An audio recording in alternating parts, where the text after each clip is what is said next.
The meeting of the Physician Assistant Board to order. Julie, can you call the roll, please? Charles Alexander, Present. Juan Armenta, Present. Jennifer Callquist, Present. Sonia Early, Present. Javier Escobar Costa, Present. Jed Grant. Present. All right, so we have a quorum. Yes, that's good. Will, would you like to introduce yourself, or just for the public, or? Sure. Hello. Is this on? You have to push the little button there. It's here.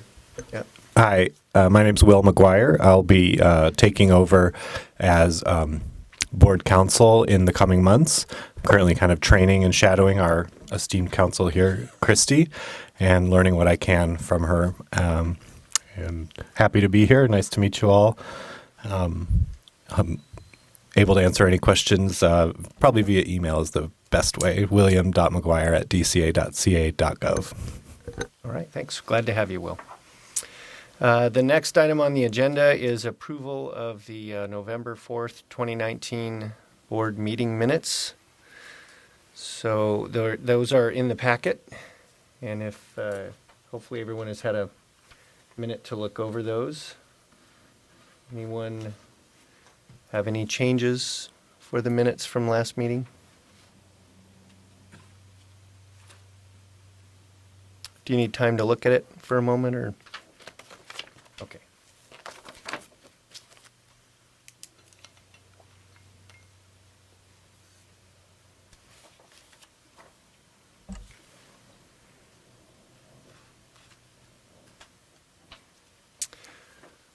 So while we have a few board members looking at the minutes from the last meeting to make sure there's no corrections, I'll just move on to number 4 and then go back to number 3. So for number 4 is on public comment on items that are not on the agenda. So the board may not discuss or take action on any matter raised during the public comment section that is not included on the agenda, except to decide whether or not to place a matter on the agenda for a future meeting. So is there any public comment? Just one, it appears. Can you push the button on Oh, there? excuse me. It's not on, or pull it closer. Can you hear me now? She's on. Okay, great. Can you hear me now? Mr. President, the PA board, my name is Teresa Chen, and I just want to take this opportunity to let you know I'm the brand spanking new executive director of the CAPA. I'm looking forward to, on behalf of the board, our lobbyists and myself, working with the PA board on any matters affecting PAs, and particularly on the implementation of SB 697. Great. Thank you. Any other public comment?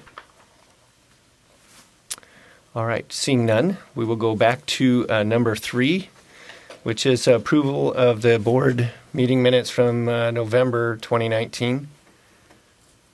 So any motions to change? Motions to approve or second?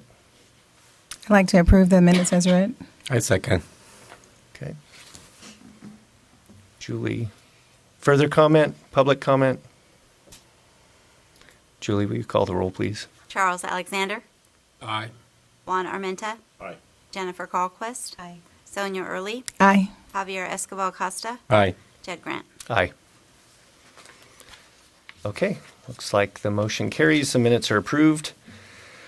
Next item on the agenda is nomination and election of a board vice president. But in conjunction with this, I would like to ask Xavier Martinez to come forward, who is a recently released board member.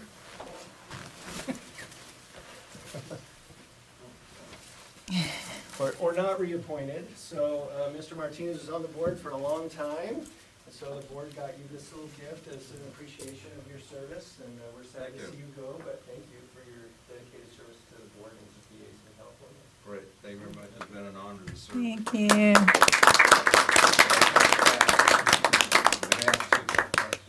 That's right. That's right.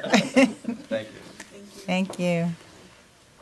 I was sad to see Mr. Martinez go. Unfortunately, was not reappointed, which leaves, because he was elected as the board vice president in the last meeting, leaves a vacancy.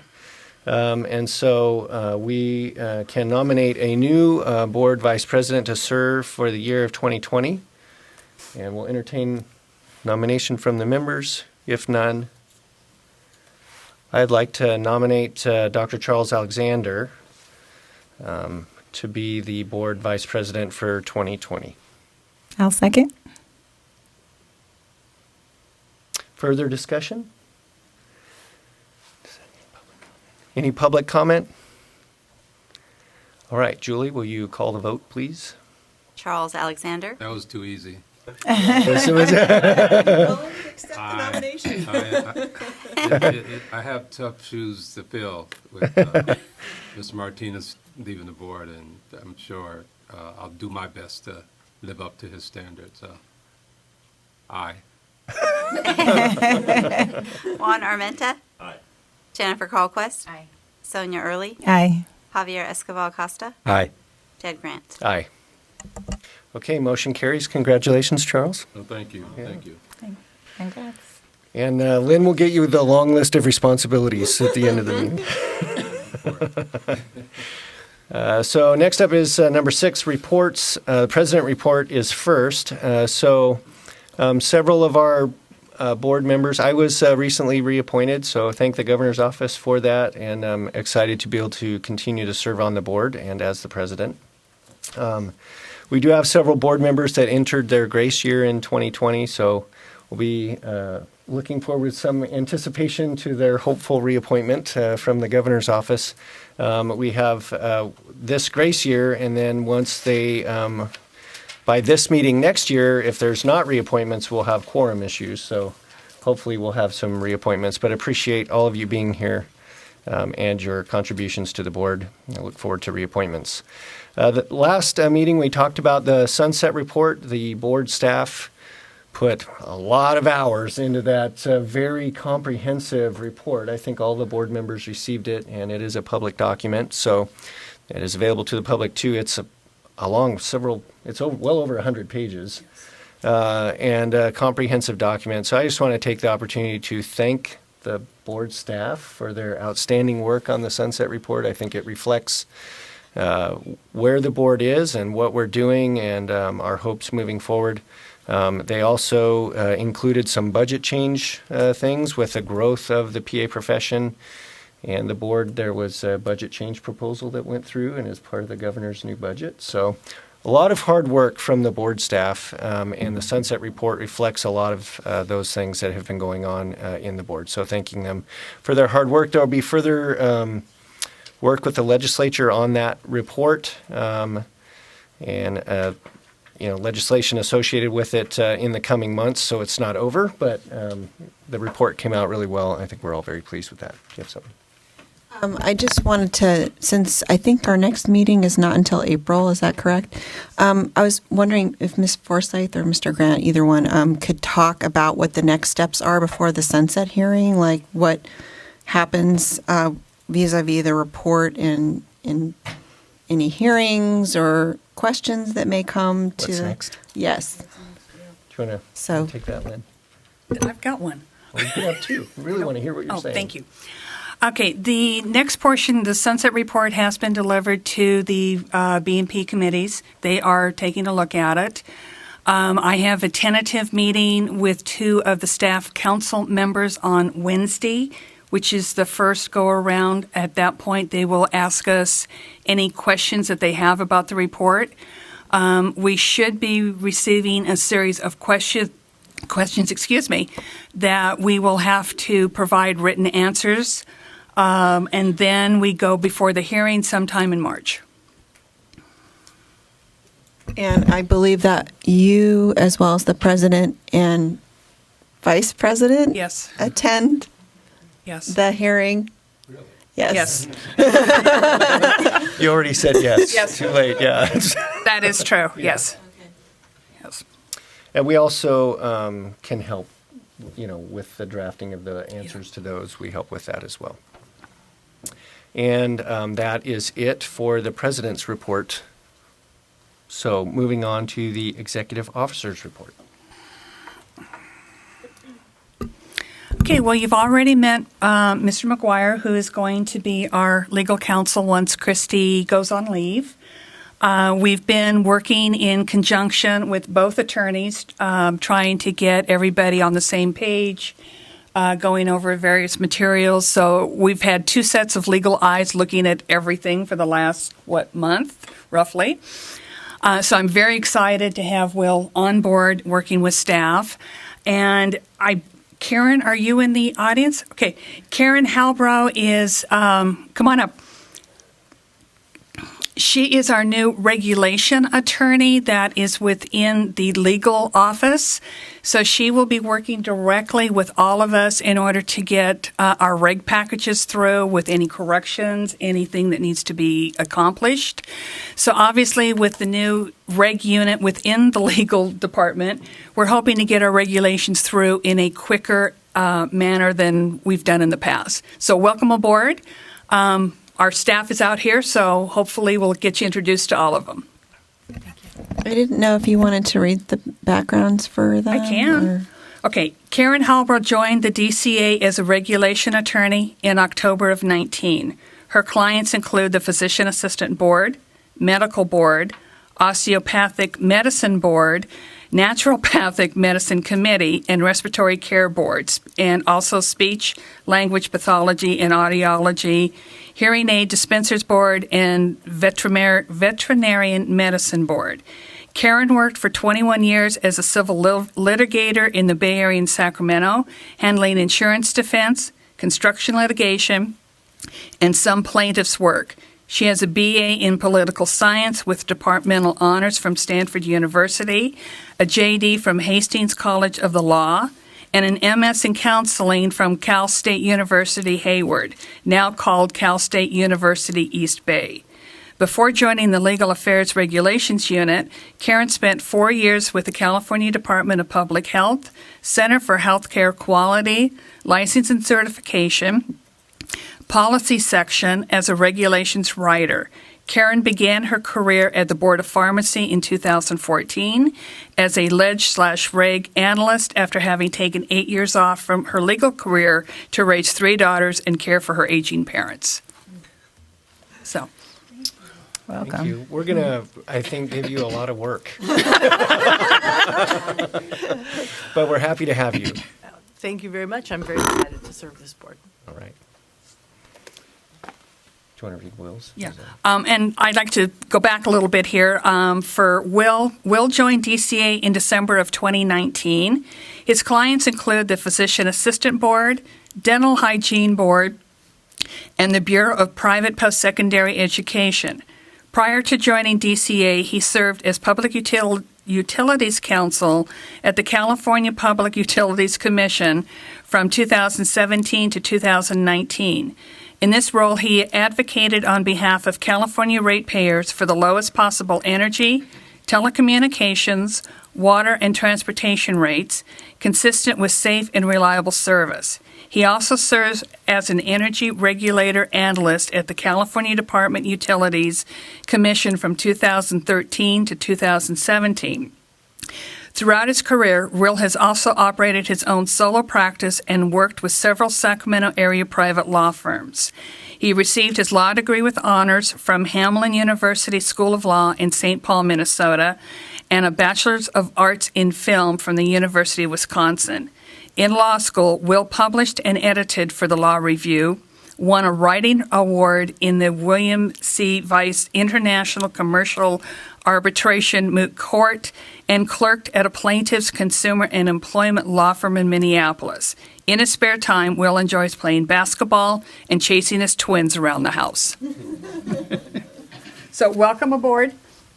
Yay.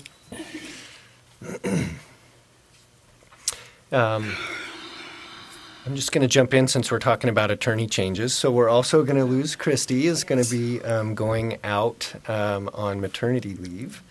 So I just want to thank you for your hard work for our board. It's been I think, maybe more than anticipated, but really a valuable asset to the board, and we appreciate all your hard work to us. We're going to miss you. Thank you. I've really enjoyed working with all of you for the last, 5 or 6 years. It's been a while. Yeah, so there's a lot of exciting changes going on in your profession and a lot of major policy decisions that need to be made. So this is an exciting time for you, and I'm leaving you in very capable hands. And, hopefully I'll be back next year. So Yeah. thank you. Thank you. Okay, Lynn, next to the staffing and office space update. Okay, our office move is still progressing. We did a walkthrough of the new space 2 or 3 weeks ago. Anticipated move date for us is going to be the end of February, so we're extremely excited about getting the new office space, getting a larger room. Staffing update is we will be conducting office tech interviews Thursday and Friday of this week, and that will be Julie's position that she currently has. And since the governor's budget was announced on Friday, I am very happy to say that our BCP for our additional positions are in that budget. So once the legislature approves it, we will have 4 new positions coming into the office July 1. So Much needed growth. yes, very excited.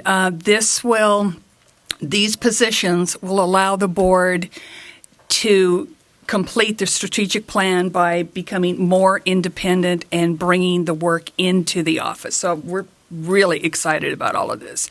And I have to thank Rosanna and Marie from Budgets, who's not here yet. They put in so much hard work on this BCP and went back and forth and back and forth. So thank you for all your hard work. I have a quick question. Will there be room for a boardroom in that location, or No. Okay. Where No, will we're we still meet? going to be meeting here, Okay. but we're doubling our office space. Okay. We're going from what we currently have, it's double. Okay. So, yeah, it's much needed growth. Excellent. It's a much bigger space. And how long have you been in this office? 10, 11 years? Yes, if you look at the amount of growth in the profession in 11 years from staff and number of licensees, it's been pretty remarkable. Yeah. So, and then taking all the other functions in-house, a lot more space will be a lot better. Yes. There is some small rooms meeting space up there, but the board meetings will still be here. Okay. And my last update is the diversion contract has been awarded. It is a 5-year contract, and the current contractor, Maximus, won the award. So we will continue to work with Maximus for the diversion program. I have a question. If I recall, Maximus is really the only service provider that, as a practical matter, is available to us, correct? Yes. Okay. That's unfortunate. All right, It's a complicated program. I understand. Okay, and that concludes my update. Thank you, Lynn. Next is the licensing program activity report. Sarah?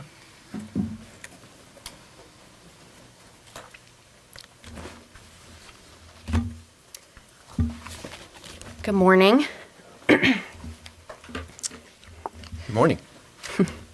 So as of January 3rd, we have a total of 13,440 current licensees, 13,401 current licenses, 38 current inactive licenses. We also have 1,950 delinquent licenses and 49 retired licenses. This last quarter, between October 19th and January 3rd, we received 274 applications, issued 257 licenses, and 1,206 licenses renewed.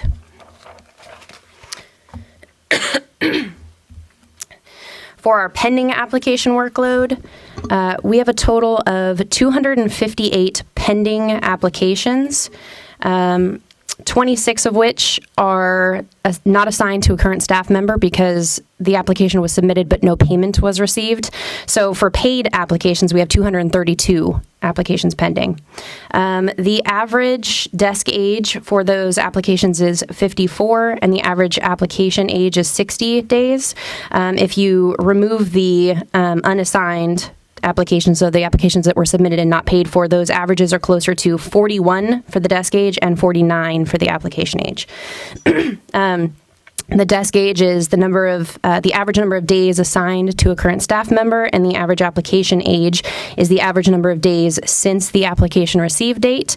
So those numbers or those averages will always be pretty similar but not exact, just because initial applications are not immediately assigned to a staff member. It usually takes a day or a couple days. We currently have 112 pending applications that have been pending between 0 and 30 days, 76 applications that have been pending between 31 and 60 days, 10 applications that have been pending between 61 and 90 days, and 60 applications that have been pending for over 91 days, although I would imagine that quite a few of those are probably some of the applications that have not been paid for and are just sitting there. The chart on the second page is very similar, just because the application age and the desk age are pretty close. For I'll wait till you're done. Go ahead. For our licensing performance measures, we had between October 19th and January 3rd, there were 75 complete applications, which means that at the time of the initial application review, all of the requirements were met, and the average processing time for those applications was 34 days. We had 182 incomplete applications, which means that at the time of the initial application review, not all of the requirements were met, and the average processing time for those applications is 66 days. Go ahead. Did you have a question? I do. A couple. So the first one is when an application comes in, just looking at I think the goal is 20 days. Is that right? So the target date that was established in 2013 is 20 days, but in the office, at least as long as I've been here, we've been telling applicants that we expect to review them within 30 days. Okay. When an application comes in that's incomplete, that 182 applications and 66-day processing time in the last quarter, do you reach out to those applicants and say, hey, you're missing this or X, Y, or Z, and let them know that?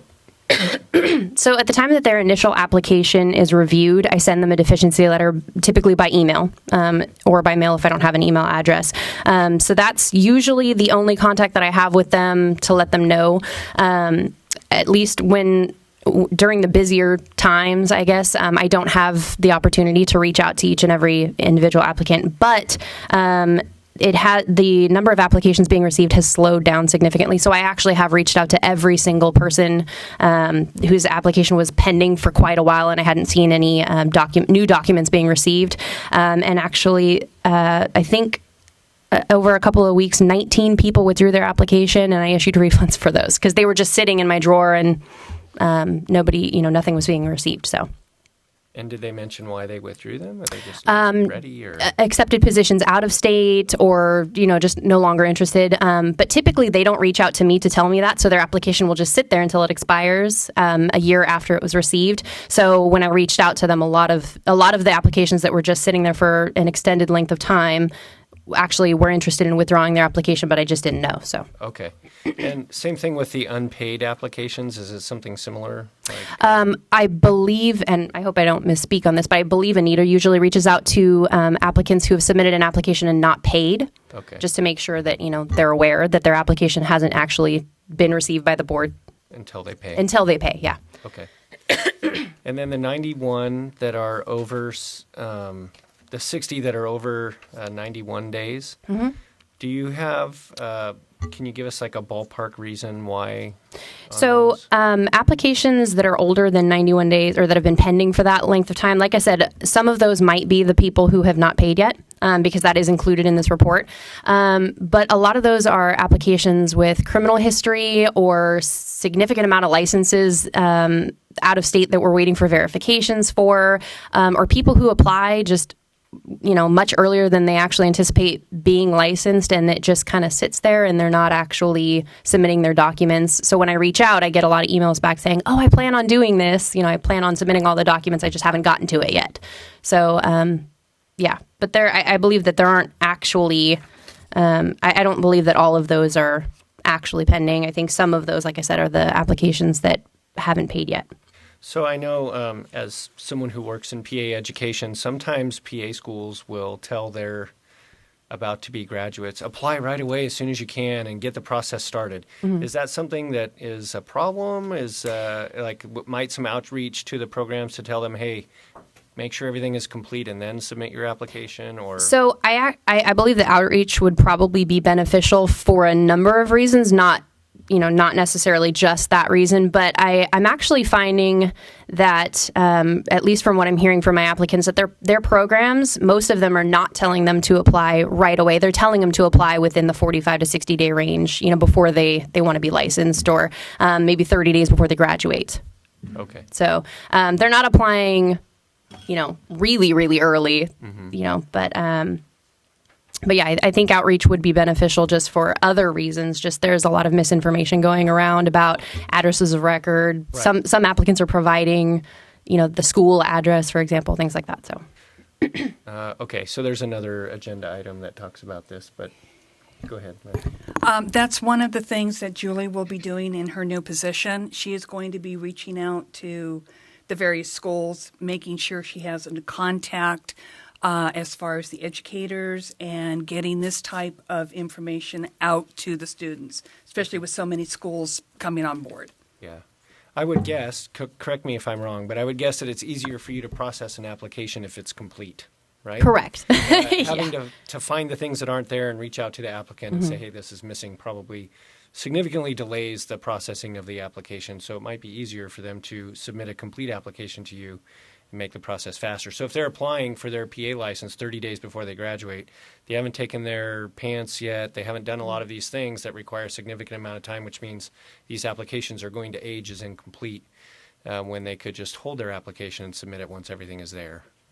So the applications, I mean, it would be easier theoretically, yes, to just, complete the initial application review when every requirement has been met at that time. But it's not that much more difficult to review applications who have submitted everything but let's say their PANCE score, right? Because they haven't taken it yet. So those are still pretty simple applications to review when all they're missing is the program certification of the PANCE score, and I get it shortly thereafter, within a few weeks or so.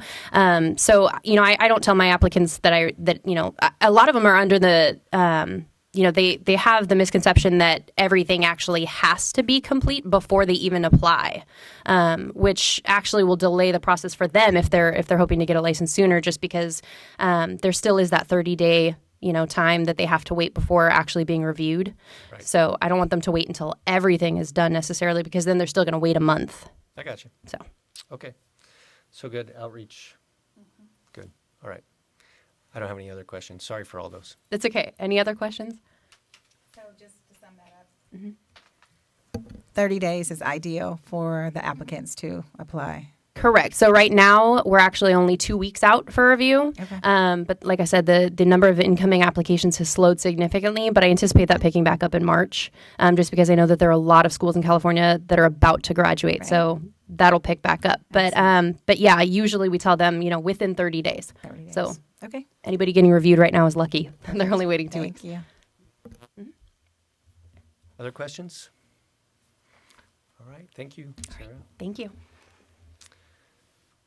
All right. The next item on the agenda is the diversion program activity report, and that is from Ms. Forsythe.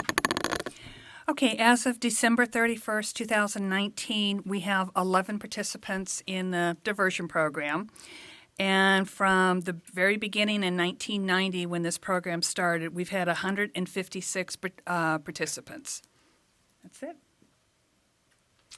Okay. Questions, comments? And that's still all done through Maximus, right? Yes. Okay. The next item is the enforcement program report from Rosanna.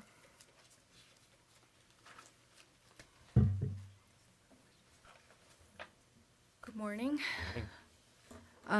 As of October 1st, 2019 to December 31st, 2019, we received 95 complaints. 113 are assigned to desk analyst, and there's one still pending at intake. There's 10 complaints referred for investigation. 115 complaints and investigations were closed. 118 complaints pending at desk analyst. 101 investigations pending at field. There's an average age, 412 average age of pending investigations. 412 days, sorry. And 45 investigations are over 8 months old.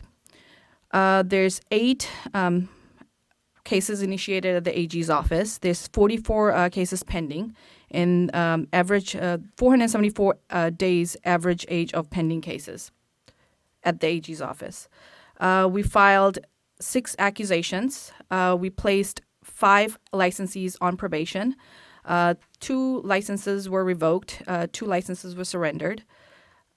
We currently have 62 active probationers, and there's 6 tolling. We issued 5. There's still 5 cite and fines pending from the last quarter. That should say last quarter. Sorry if I just caught that. So July 1st, 2019 to September 30th, 2019. The fines due from last quarter is $1,500. For current quarter, it's October 1st, 2019 to December 31st, 2019. We issued 8 cite and fines. 1 was resolved. 5 are still pending. The fines issued for the current quarter is $5,750. Fines that were withdrawn was $500. $1,000 were received in fines, and currently we have $5,750 still due from previous and current quarter. Thank you. And we have the other report, complaints received by Category. type and source. So right now, this is for July 1, 2019 through December 31st, 2019. We have 220 complaints received. Any questions? Do the payees pay monthly, or do you guys send them? How do they pay For the fine? for the fines? So once we issue a cite and fine, they have 30 days for appeal process. And then if they do not appeal, they have 60 days to satisfy that fine. Okay. So, And what happens if they just don't pay it? so there's a hold placed on their license they cannot renew. And then it gets referred to FTB. Okay. Yeah. It looks like just in looking at the complaints received by type and source, it's fairly similar to last year, with the exception of the fraud complaints seem to be a lot higher. Do you have any comment on that? I mean, looking at, this is roughly half a year. This is 6 months, right? Right. The top block there. So just looking at the numbers from the year before, a lot more fraud. Do you... So the complaints come in, and the medical board is, they initiate it, and that's how it's coded. Not that anything came out of this complaints. This is us just the board capturing it. Okay. I think once we have everything in-house, I would be able to, speak more to these complaints being coming in. But right now, these are just numbers that are being captured in Breeze. Okay. So Thank you for this report. I think it helps us to kind of get an idea of where the complaints are coming from, so maybe identify trends. right. Always the negligence or incompetence is always the highest, which is Yes. not surprising. So, and appreciate your hard work. Thank you. May I? Of course. Thank you. Rosanna, if you could, I was just curious if, you may not have the data in front of you, but the average age of pending cases, are we seeing a trend up, down, or is it static? For Over the last couple years, let's say. for the AG, it has come down. Okay. I think last time we were at 507. I'm not sure. It has come down. So, but that is when there's when we discuss cases in closed session, it goes for counter offers. The clock is still ticking on those too. So that's how our numbers go up. But yeah, it has come down. Okay. Yeah. I was just curious if we just Right. are seeing a trend up or down. Right. For the it's normally our target. I forgot the word. It's 540 days. So I know we're like up there, but this is Okay. yeah. Very good. Thank you. Do you? Sorry. Go ahead, Christy. I just want to make one clarification. I'm not sure, going back to the citation and enforcement of the citation and fine. You can place the hold, and then she mentioned referral to Franchise Tax Board. So I'm not sure if you're all familiar with the Tax Intercept program, but state agencies can intercept a refund when there's money owed to a state agency. So if they don't pay their cite and fine, then we can sometimes grab the money from any refund they might get from the Franchise Tax Board. So that's an option for enforcement. And then there's a third option, which is depending on the kind of citation and fine, you can file an accusation to revoke the license. Because sometimes it's not just about the money. It may be about a correction. There may be an order of abatement to tell them to stop violating the law. It depends on what kind of citation we're talking about. So there's really kind of three options for enforcing a citation. Other comments from board members? How do we go about doing that? Or is that automatic? Or are we supposed to fill out a form to? We have to refer it. We have a liaison. I think that we haven't done it because when it's time for renewal, we actually put a hold. Well, Anita does, and that's when they're like, we never received this, so that's when they satisfy that fine. Awesome. But yeah, we do have a contact, and we know we have to submit that request. Excellent. Yeah. Good to know. Other questions? Thank you, Rosanna. Thank you. Okay. The next item on the agenda, any public comment on the reports? I'll figure that out, I promise, someday. These giant pink signs that say public comment, and I still miss them. No public comment on the reports? Okay. Okay, next is the update from the Department of Consumer Affairs, and Brianna is here to, is that Brianna Miller?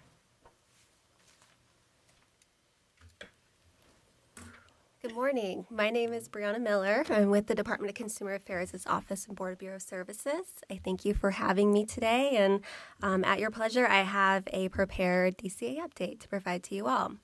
So first up, I'd like to provide information. We have a new director at the department. I'm pleased to begin on the note that, as you are aware, on October 8th, 2019, Governor Newsom appointed Kimberly Kirkmeyer as director of the Department of Consumer Affairs. Director Kirkmeyer has dedicated her career to the department. I won't go extensively into her background, as I know this board is familiar with Ms. Kirkmeyer.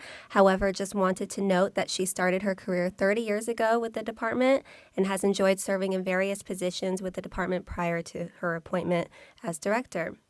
In her now role as director, Director Kirkmeyer's stated priorities include the time frame for processing regulations, obtaining fiscal reports for the department, decreasing the time frame to perform investigations, working on ADA compliance issues, and also ensuring all legislation is implemented by the boards and bureaus within the department. Director Kirkmeyer held her first director's quarterly meeting with all board and bureau leadership on December 16th. This meeting had a great turnout and robust discussions. Discussion items included an overview of some current DCA initiatives, a presentation from Deputy Secretary Layla Marashidi on board appointments, and a presentation on AB 2138 implementation provided by the Senior Assistant Attorneys General from the Department of Justice. Director Kirkmeyer also endeavors to hold one-on-one meetings with all of DCA's board and bureaus to learn more about goals and issues each is facing. As you may be aware, the department has still some vacant deputy director positions, including the chief deputy director position. So Director Kirkmeyer looks forward to scheduling these meetings as the executive team becomes staffed. Moving on to the topic of the DCA Regulations Unit, you met your Regulations Council, but what I have prepared to discuss with you today is that, as you are aware, DCA Legal Office recently created a Regulations Unit to directly assist in the processing of departmental rulemaking proposals. To date, the Regulations Unit is fully staffed, and all DCA programs have been assigned, as you now know, a regulations attorney. A large priority of the Regulations Unit is the processing of regulations to implement AB 2138. DCA, with the assistance of the Regulations Unit, is proactively tracking the execution of boards and bureaus' rulemakings with the goal of achieving full compliance by the July 1st, 2020 deadline. Finally, another step DCA is taking to improve transparency and efficiency in the processing of regulations will be the use of Sharewell, a data system that will track regulation submissions and progress so that programs can monitor the status of their regulation package as they're going through the review process. The department is currently working on development of this system, and I look forward to providing you all with additional updates in the future. An update on fiscal reports. DCA's Budget Office and Office of Information Services are in the testing phase of a project that will allow programs access to budget expenditure reports on a similar schedule and to a similar level of detail as the previous CalSTAR reports that staff are familiar with and we used to receive. Staff are utilizing data that is extracted from Fiscal and is combined with budget information in the QBERT system to create a monthly view of program expenditures compared against budgets. The plan is to release the new expenditure reports in early 2020 for fiscal year 1920. Eventually, these reports will be able to be run on demand through the QBERT system. Revenue reporting efforts have just commenced, and we anticipate release a month after expenditure reports are released. Moving on to required board member trainings and Form 700. DCA has identified dates and locations for the 2020 board member orientation trainings, the first of which will take place on March 25th here in Sacramento. Thereafter, we will host trainings in June in Southern California and then again in Sacramento in October. As a reminder, newly appointed and reappointed board members are required to take this training within a year of their appointment and reappointment date. To register for this training and for more information, please visit the DCA Board Member Resource Center, which is located on the department's website, dca.ca.gov. In addition, 2019 was a mandatory sexual harassment prevention training year. This means that all employees and board members were required to complete this training last year, and we thank you for your efforts in doing so. Finally, I'd like to remind you that Form 700 filings are due April 1st of this year. Under the Conflict of Interest regulations, you as board members are designated appointees and are therefore required to complete a Statement of Economic Interest, Form 700. Moreover, you are required to file even if you have no reportable interests. Departmental filers may use the NetFile system to file electronically. You may have already received this email reminder. If you have any questions about your NetFile account or questions on how to file, you may speak to the department's Conflict of Interest Filing Officer, Jill Johnson, who is located in the DCA Office of Human Resources. And if you have specific questions about filing requirements, you may reach out to department's designated Ethics Officer, Michael Santiago, in Legal Affairs. Moving on to Sunset Review. This year is a sunset year for your board. So we'd like to report that while 2020 sunset hearings are not yet scheduled, please know that the department remains committed to offering your board support in preparing for these reports, and we will continue to communicate with 2020 sunset programs as we receive more information. In addition, we will be setting up meetings with all the programs undergoing sunset review this year to discuss issues and help prepare for the hearings.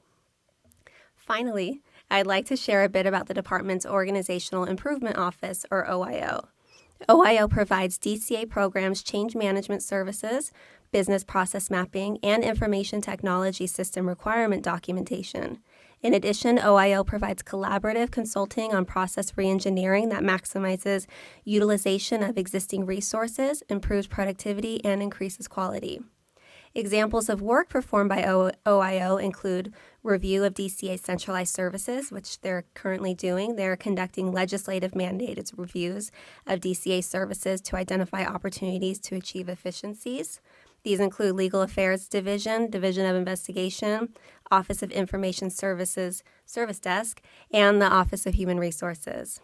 And then business analytics. OIO is currently working with 9 boards and bureaus to document and analyze their processes. This work would endeavors to streamline procedures, produces artifacts, and help develop future IT systems and create new training tools. So with that includes my update to you all. I welcome any questions you might have. Okay. Well, I don't mean to... If anyone does have questions, I welcome it. Questions? No? Okay. But otherwise, thank you for this opportunity to provide the update. Yeah, thank you for coming to give it. Thank you. Okay. Next on the agenda is any public comment on the DCA update? Seeing none, we will now move on to number 8, which is the 2020 board meeting dates and locations. So I think the problem came in with November. Is that correct? Yes. Yeah, the November date. At the last meeting, we had selected November 2nd, and staff is requesting that We moved that to November 9th, which is a week later, because it creates a significant problem for them in getting everything ready for the meeting. So is that If we do it on the 2nd, you're not going to have as accurate reports as you would if we move it back a week. When we first scheduled it, we didn't realize that it was the first of the month, and usually staff runs the reports at the very last minute, so you've got your most updated material. So it's up to the board, but that's our recommendation, is to move it back a week if possible. comment from board members? I think it is.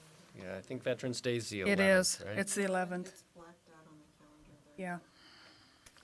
Okay, so we're proposing moving to the 9th? Yes. Yeah. Yep.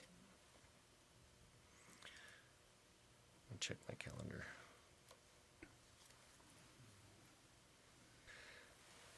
We want to make sure that we don't run into quorum issues. As we've lost we need to make sure we have a quorum. So I want to make sure everybody's going to be able to be there on that day. Yes? I think so. Okay. So, further. Need a motion. So need a motion to change the November board meeting in Sacramento from November 2nd to November 9th, 2020. I'll make a motion. I'll second. Okay.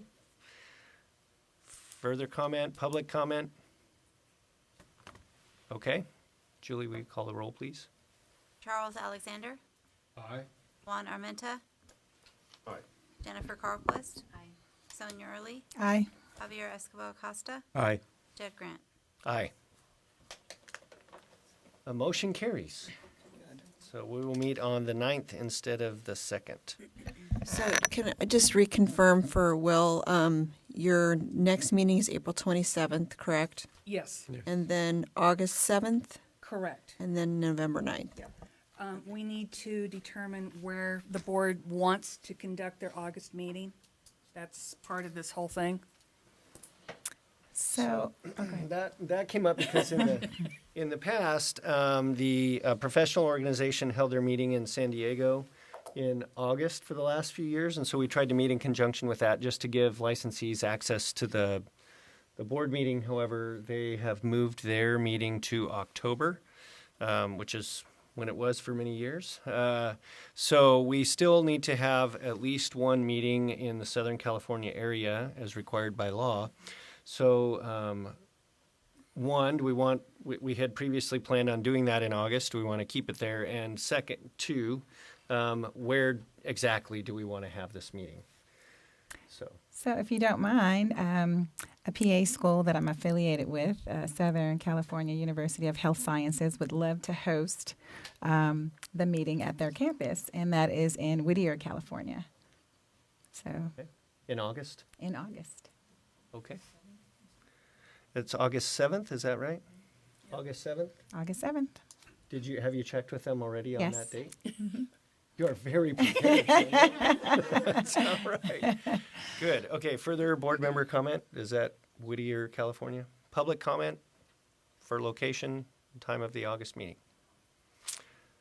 Okay, do we need a motion to set it for that location, or can we just do it? I don't think so. All right. Just the date is, we need to make sure the dates.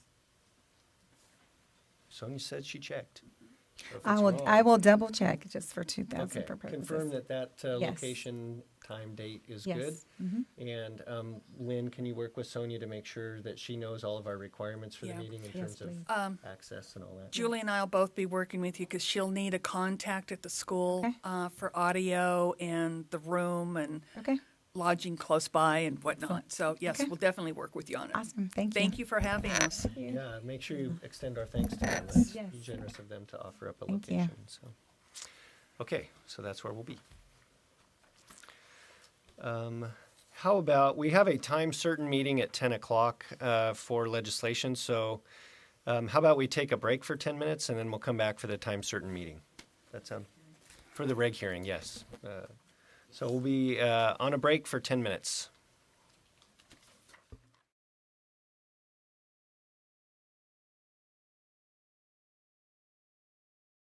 is back in session. This is a regulation hearing. My name is Jed Grant. I'm the president of the Physician Assistant Board, and I'll be presiding over this hearing. Today's date is January 13, 2020, and this hearing is beginning at approximately 10 a.m. This is the time and place set for the Physician Assistant Board to conduct a public hearing on the proposed regulatory changes to sections 1399.525, 1399.526, and 1399.527 of Title 16 of the California Code of Regulations, as described in the notice published in the California Regulatory Notice Register on November 15, 2019. Will the Secretary please call the roll to establish for the record that a quorum of the board is present?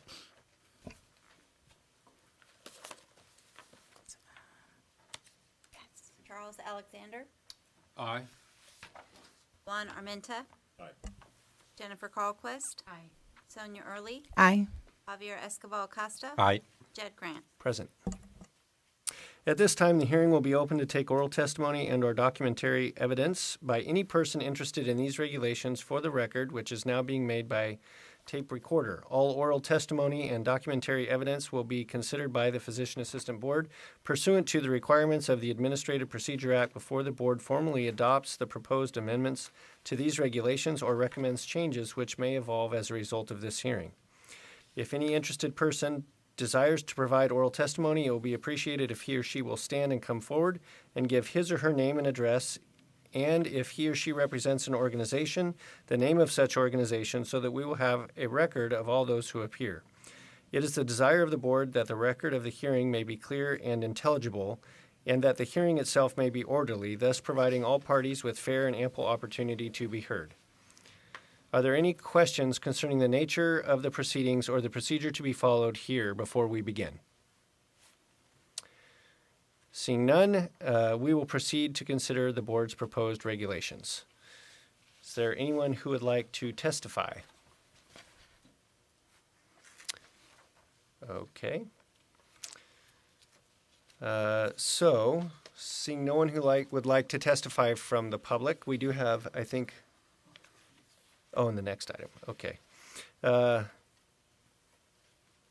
Yep. So since no one wishes to speak, the hearing is now closed. I'll give a little smash there just for fun. Okay. Now we can discuss it. Okay. So, under these regulations, so just for discussion for the board, these regulations are how we're implementing AB 2138, which the due date for that is June? July 1st. And so we've been working on this for a while to put this law into the regs so we can implement it. So, Christy, you have further comment? I don't know if you want to provide any further background, Ms. Winslow? Or? I think everybody's pretty up to where we're supposed to be on this. 2138 implemented the change for how we can deny a license based on conviction, criminal conviction. So these three regulations have to do with that, and we've implemented what we consider what the criteria is for. Considering a criminal conviction, and we've updated it based on what 2138 has required us to have. Okay. So the three regulations before you touch on substantial relationship criteria because by law you cannot deny or discipline a license unless it's substantially related to the practice of medicine. And then the next two, 526 and 527, have to do with what you stand on, on a standard basis, what you consider in terms of rehabilitation for denials, reinstatements, and for discipline. So when we first proposed the text, we thought we had worked through the language that we needed to obtain the objective of updating your regulations in compliance with this new law. There are almost 40 packages, I believe, that will be submitted from various boards and bureaus in the department to implement the same changes that you're implementing. And so one of the boards has already had their regulatory package reviewed by the Office of Administrative Law, and the Office of Administrative Law has indicated that there may need to be some further changes to the text. And like I said, the text is very similar to that which you've proposed in your regulations, and the area that we're talking about would be Section 1399.526 Subdivision B and 1399.527 Subdivision B. They're the same, it's the same text. And what we would be looking at possibly changing would be further clarifying the differences between Subdivision A and B. So if you look at the text, if you all wouldn't mind flipping to 1399.526 as an example. So Subdivision A covers the criteria that you use to analyze whether someone's rehabilitated if they have a substantially related criminal conviction. And Subdivision B was intended to cover all the other bases for denial that you may encounter, and those include things like unprofessional conduct, professional misconduct in another state. And the way that we had originally drafted is if Subdivision A is inapplicable, meaning it doesn't involve a crime, then the board would use the criteria listed in Subdivision B. The Office of Administrative Law has indicated that they think using the words if Subdivision A is inapplicable may not be specific enough, and so they would instead like you to spell out the legal bases for denial so that it's clearer that there are other bases for denial, including criminal convictions. So as you know, in some of your cases, people may be denied for a variety of reasons, including dishonest acts or gross negligence or unlicensed activity. And it's not just crimes. Crimes are not the only basis for denying or disciplining a license. So they want you to actually say something like, if the applicant has not completed the criminal sentence at issue without a violation of parole or probation, the board determines the applicant did not make a showing of rehabilitation based on the criteria in Subdivision A, the denial is based on professional misconduct, or the denial is based on unprofessional conduct, then the following criteria shall apply. So instead of just using a general statement explaining the differences between Subdivision A and B, they want you to spell it out like I've just mentioned. So unfortunately, the board that I mentioned that is currently under review with OAL, they haven't gotten this text approved yet, but this is where we believe the packages will be going. The good news is that OAL believes that change I just mentioned is technical, non-substantive cleanup. So if we just modify a delegation in the current motion to give the executive officer the authority to make that technical cleanup change, then we could continue with finalizing our rulemaking here, and it wouldn't have to come back to you at the next board meeting. So if you look at the motions that we have in the memo, if no changes are to be made, because we haven't received public comment, correct, Ms. Winslow? Correct. So there have been no public comments. The only comments we may be getting from OAL would be to clean up that section I just mentioned and make it more specific as to how you may deny a license for like unprofessional conduct, professional misconduct. They consider it not a cleanup change, then we could say for the motion as currently written in the package, direct staff to take all steps necessary to complete the rulemaking process, including the filing of the final rulemaking package with the Office of Administrative Law, authorize the executive officer to make any non-substantive changes to the proposed regulations, and adopt the proposed regulations at sections 1399.525, 1399.526, and 1399.527 as originally noticed, and with any non-substantive changes authorized by the executive officer. So I believe that motion would at least allow your staff to continue processing this package with those edits I mentioned. OAL believes they're non-substantive. They don't need to go out for a 15-day notice. So I'm hoping that delegation to your executive officer to make those cleanup changes will allow it to continue to move forward. excuse me, where's that language again that you cited? I don't see it in the, I'm on page 42 of the. I think it's 44. Oh, is it on 44? It's under item 10.b. 10B. 10B, so it says background, and then under comments are the proposed language for the motions. Yeah, we had two motions depending on whether there were public comments received or whether the board had any changes to the text. We haven't received any. I think he's talking about the actual language itself? For the text. Okay, so if you look at 526 subdivision B, so 526 is our rehabilitation criteria, and we have it broken out between crimes and every other kind of conduct that could be grounds for denial, which could include professional misconduct in another state, like maybe they had a license in another state and they lost it. Now they come here and they want to apply for a new license with California. You can use the discipline from the other state to deny this license. So the way we had written the regulation was we had A, covering crimes, and then we had B, which said if subdivision A is inapplicable, then you apply these criteria. We were just trying to make it shorter and simpler, but OAL felt like that short and simple approach was not clear enough. So they actually want us to say if the denial is based on unprofessional conduct, professional misconduct, or if you have a crime and you haven't passed parole or probation or you haven't made a showing of rehabilitation, then the next criteria apply. So they just wanted to. We don't have it approved yet by OAL, but I'm telling you that's what the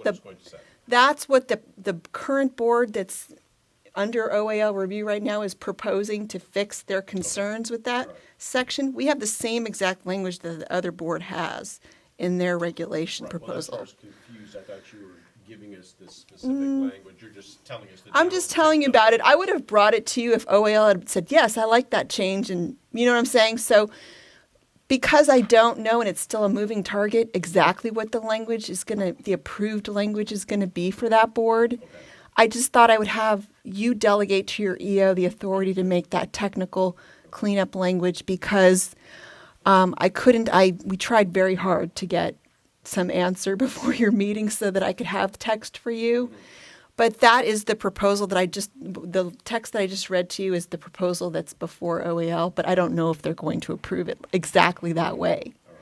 So I'm just letting you know just so you can make an informed decision about whether you want to delegate authority to your EO. I'm sorry, I didn't Go ahead. cut you off.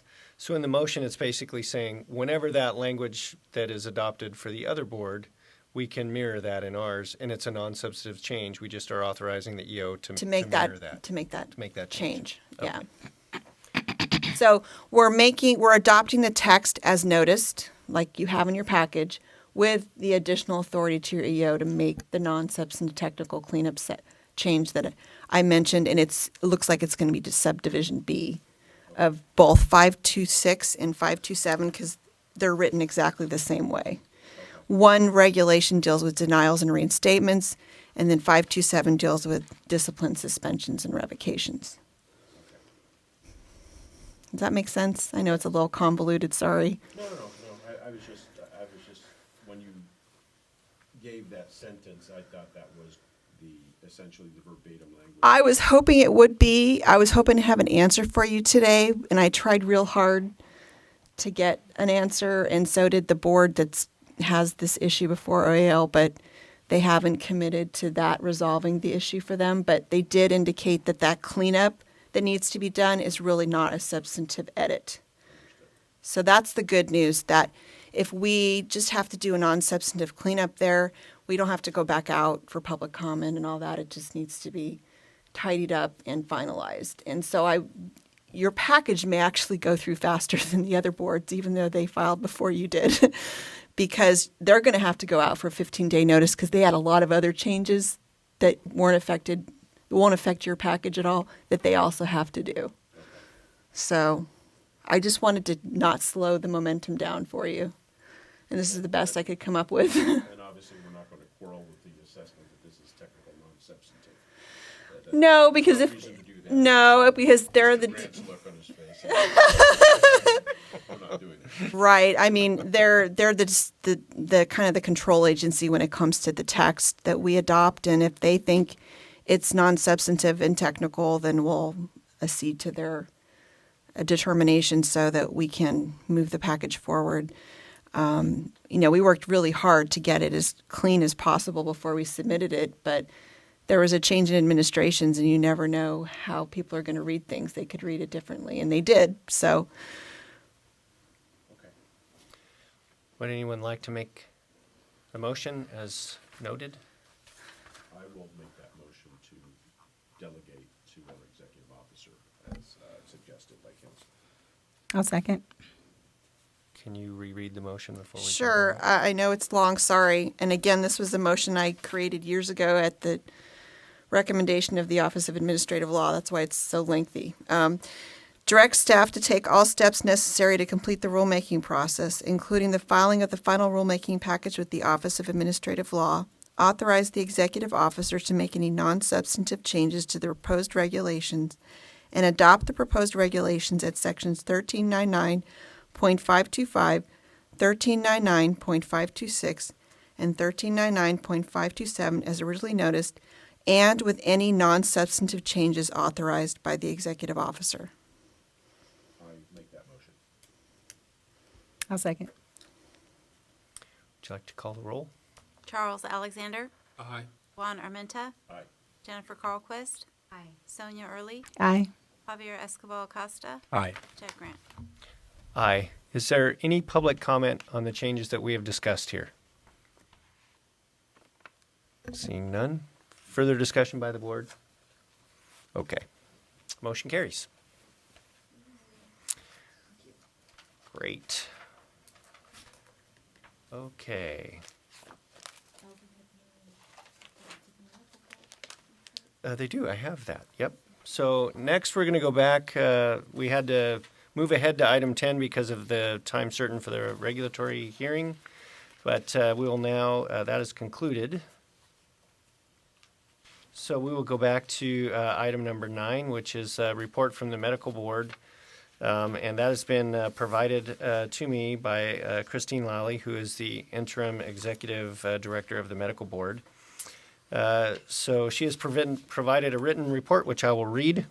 She says, thank you for the opportunity to provide an update on the activities of the Medical Board of California.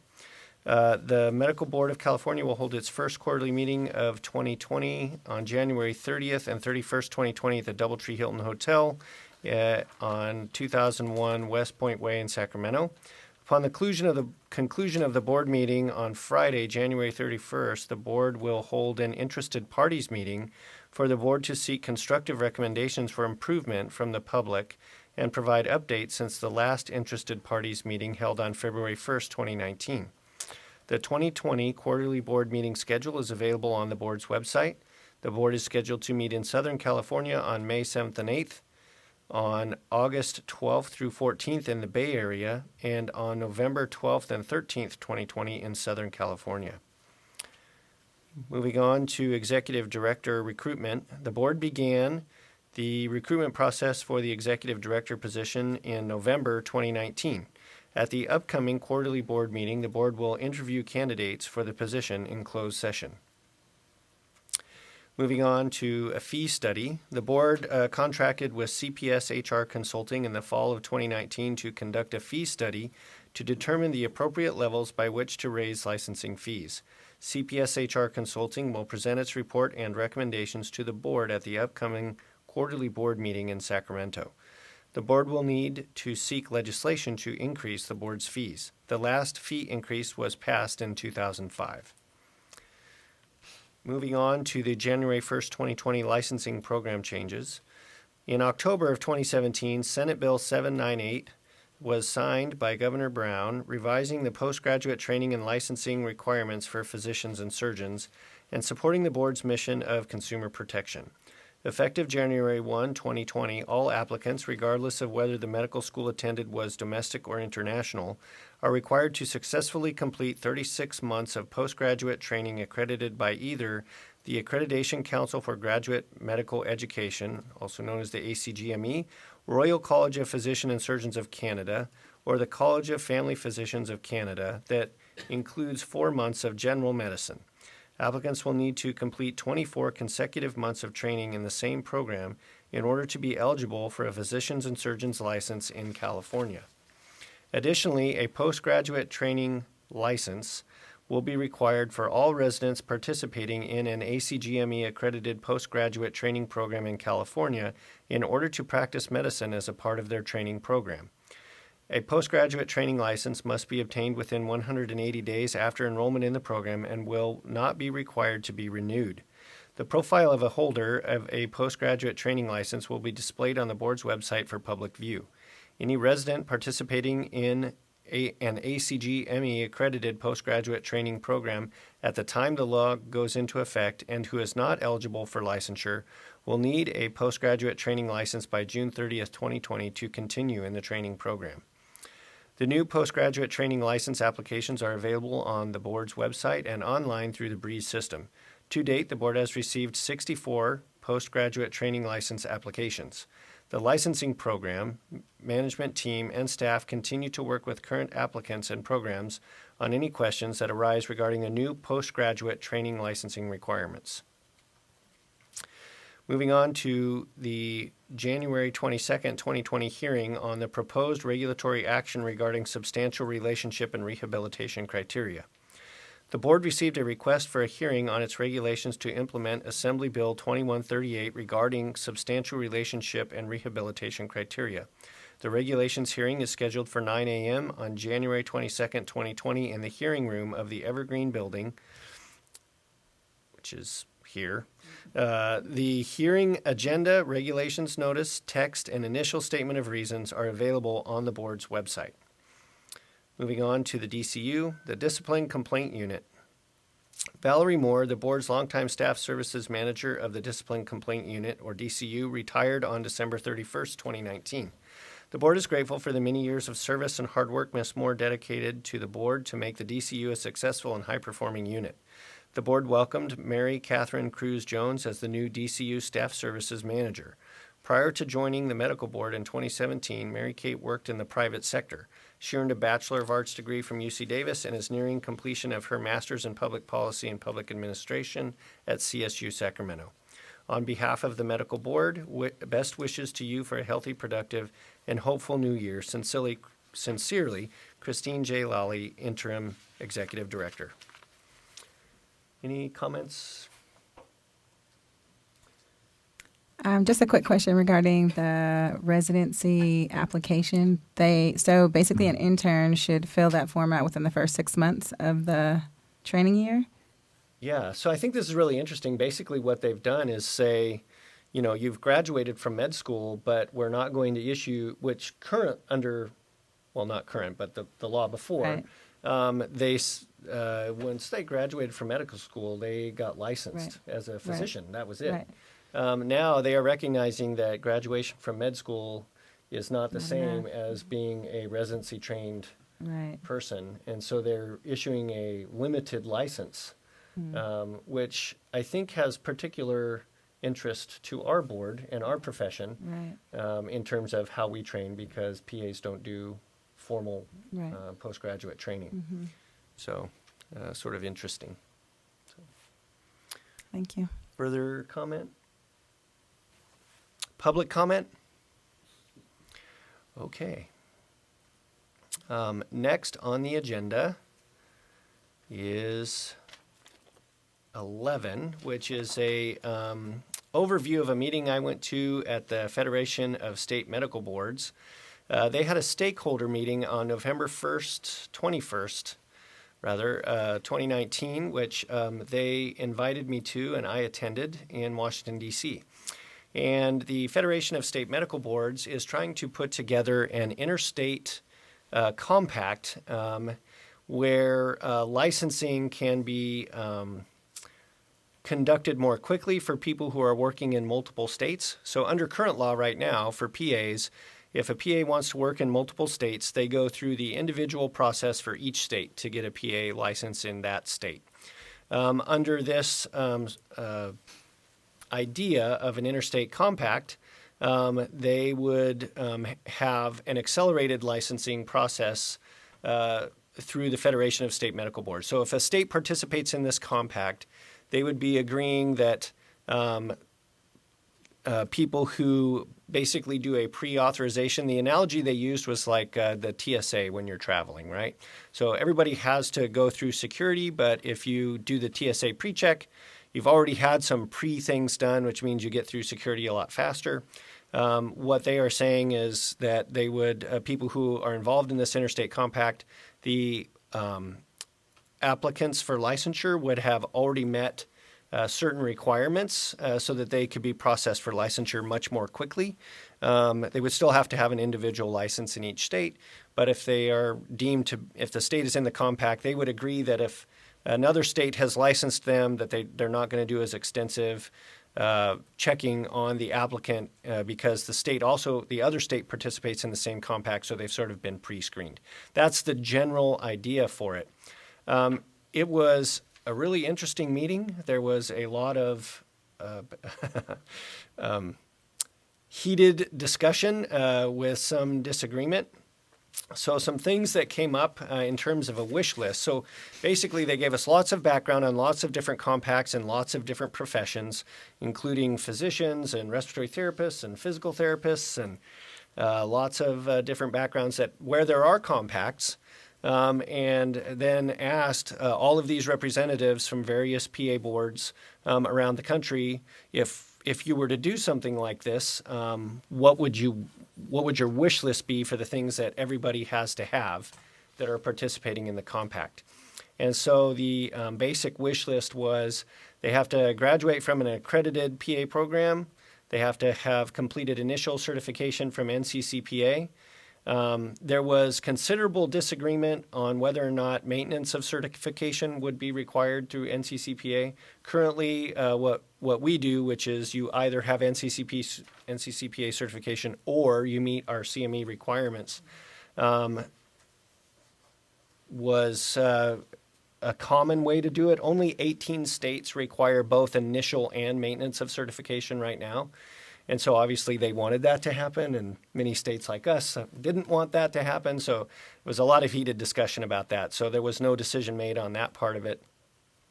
Also, not everyone was in agreement that every state should do primary source verification. So the idea of the compact was that one state would do primary source verification and then every other state would rely on that. And many states were not comfortable with that. And I would guess that we would not be comfortable with that. At least that was my comment there. No, we would not be comfortable. Trust but verify, right? So they must have at least one unencumbered license in another state. They would have to pass federal background checks, no prior convictions or criminal activity, no history of licensure actions, a clean DEA history, no active investigations, and that the compact would be an alternative pathway, right? So if an applicant went to this compact and they didn't meet the requirements of the compact, they can still apply for licensure through the state. They just have to go through the longer process. The compact, again, same, using that analogy of the TSA pre-check again. If you don't meet the pre-check requirement, you can still get on the plane. You just have to go through this more, longer process through security. Same sort of thing with licensure. So there was no real decision made there. The sort of model that most people like the best, at least the FSMB, was the physical therapy compact model. There was lots of discussion about what to do with that. And so the meeting ended with some conversation about telehealth and getting telehealth involved in this. And that was sort of what generated this, was the telehealth requirements to have people practicing medicine across state lines. So right now, telehealth is a growing field. One of the places where I work has telehealth, but you can't have as a licensed provider in California, PA in California, I can treat patients anywhere in California via telehealth, but I can't do it in Nevada or Oregon or other places. I have to be licensed in those states. So what's happened is people who are practicing a lot of telehealth, they have to have 5, 6, 7, 8 state licenses wherever they're doing telehealth, which is burdensome and a long and expensive process for them to be able to practice that way. And so this compact was a way to sort of address that concern. And so sort of having more involvement of those telehealth providers to come to a better solution was a recommendation that came out of this. Further work with state licensing authorities to see what they would agree to and what they wouldn't. And then maybe some involvement from lawmakers, and then input from CMS and Medicaid in terms of their input on how this would work for PAs was how the meeting ended. So I'm happy to answer any questions. It was just a stakeholder meeting. A lot of good ideas put out and a lot of passionate discussion about this. But I'm grateful that the FSMB invited us. We have 10% of the licensed PAs in the nation are in California. So it's nice that they invited us to the conversation and took stock of our input. And it was also interesting to hear some stories and to get together with the licensing and regulatory bodies from other states to see the changes that are occurring in those states that are similar to the sorts of things that we're dealing with in California, along the lines of like AB 2138 and some of the other laws that we're talking about. Many other states are having similar laws. And how those laws are being implemented and some things that are occurring in those states was helpful for me to visit with those folks and kind of get some background to how this is working in other places. So with that's my report on that meeting, which was eventful. I'm happy to answer any questions from board members or the public. So so basically they already have this federation going on outside of California. Is there one like for the country, or do they have regions? So the Federation of State Medical Boards is an organization where states can participate or not as members of this licensing federation. Okay. And then the federation helps to set up interstate compacts, which are just agreements between states. Mm-hmm. So the most common interstate compact that you might not be aware of is a driver's license, right? So your California driver's license, you can drive in Nevada because Nevada has agreed to an interstate compact with California that says, we'll honor yours, you honor ours. Mm-hmm. So that's kind of how these things work, although I'm sure our attorneys could give much more detail on all of that, but that's the general idea. Got it. Okay. And so they do have this in other professions through the Federation of State Medical Boards has sort of worked to make this work, particularly in physical therapy is the one that they talked about a lot. And seemed to be a model that would probably work well for PAs. But it sounds like they're more standardized across state lines. Maybe that's the reason why it's working so well? It's PT? The same process, right? So they looked at this and said, hey, we have physical therapists that work in lots of different places. Right. That, have to reinvent this every state they work at. Right. What can we do to make this more portable? Right. And so they came up with this sort of process like the TSA where if you meet all of these requirements, you can have this accelerated licensing. If you don't, then you just have to do what you're doing. Right. And I'm thinking that those were a little bit more amenable because we have issues with saying our CME requirements, they're not standard across state lines or so. So that would be some things that we would have some issues with and some other things. And that's the reason why I was saying maybe PT is, maybe more standardized across state lines. Maybe that's the reason why it's working. Don't know. But it just depends on the state. Yeah. And that was really the big discussion was do we require NCCPA certification? Right. 18 states do for licensure. So they basically, those 18 states were like, well, if that's not going to be a requirement, why, we're not going to participate. Exactly. Then you have to work around what can everybody agree to that we all want, right? Everybody wants these basic things. Right. And then, do you save time if you're going to accept, Oklahoma is part of the compact. They checked all these things, so we're not going to check it because Oklahoma said it was good. Right. We're just going to do what's remaining for our California part, and we'll issue this license in 7 days instead of 2 months. 2 months. So that's good. That's good conversation. Right. I don't know that it will work for us, but I'm grateful that's good to be a conversation. part of the discussion. Right. I have a question. A couple, 2 or 3 meetings ago, we had, maybe it was in San Diego, we had a gentleman come in that was the president of one of these organizations and had some discussion on other states in which they had experimented with basically operating under a statute we saw that would almost allow non-supervised practice. Did that topic come up again? It didn't really come up there because the focus was on licensure. There was minimal discussion about that, and that really has to do with scope. That's called optimal team practice, there's a lot of big discussion on that and kind of who does what where, and that did come up only in the context of, hey, in our state, we don't have a lot of these other requirements that you have in state X, and that's where it came back to, okay, we're just focused on the main requirements that everybody has for their initial licensure, and sort of, making the process more rapid for everyone. My understanding from this meeting was that there was not a lot of support for a national license, and this is something that the physicians have been trying to do and things like that. But there's just so many state differences. Like if you just look what's required for our application and the things we have to collect, as required by the legislature, another state doesn't care about that and they're not going to collect that info. So we looked at how the physicians do it, how the physical therapists do it, respiratory therapy, and there was one or two, nursing I think we looked at, sort of how they've implemented this process for those professions. But in terms of scope, and supervision, there's only a few states that have adopted that, and I don't know that there is. I don't know that there would be wide acceptance of that, at least at this point in California. Particularly given the fact that the medical board just came up with a restricted license for physicians that haven't completed a residency. I don't really see that changing for, that type of thing happening for PAs. Right. Okay. So, thank you. Sure. Other questions? Did you get a sense of other PA board members there from other states? Is that what this group was all about?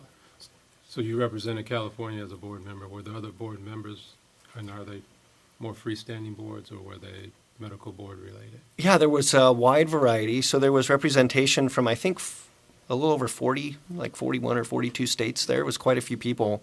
And at least one person from every one of those states. Sometimes they sent their board attorney.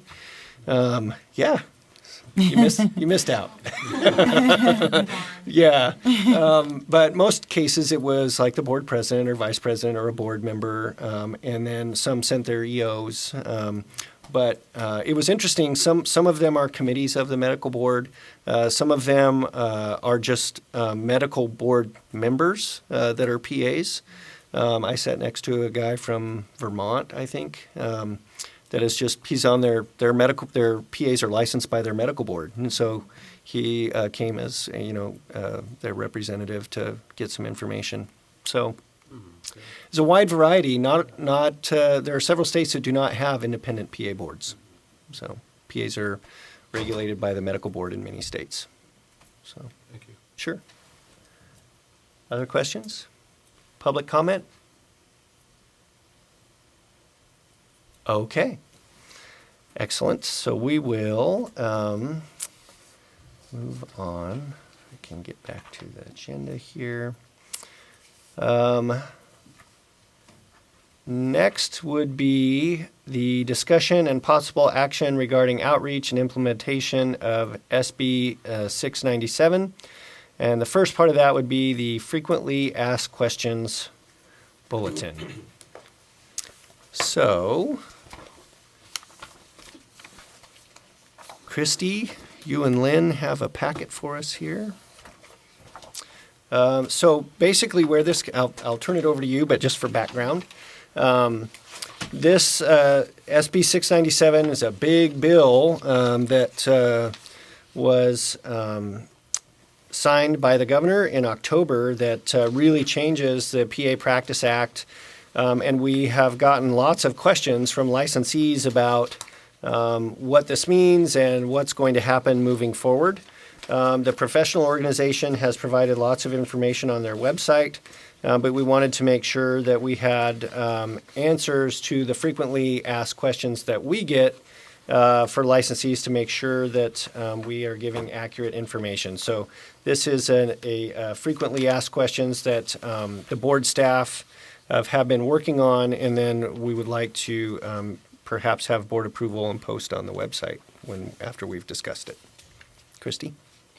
Right. So at our last meeting, the board had requested that we work with staff to develop the fact sheet. We were intending to get it up before the end of the year, and it just didn't happen with the sunset review process being as extensive as it was, and the report needed to be filed in December as well. But we've given an overview. The staff have supplied questions. We've worked with them on answering those questions.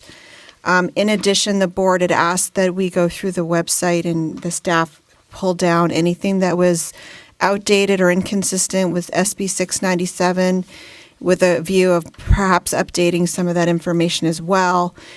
I believe that the links to those old outdated documents have been removed. Is that correct? Or They were removed, right?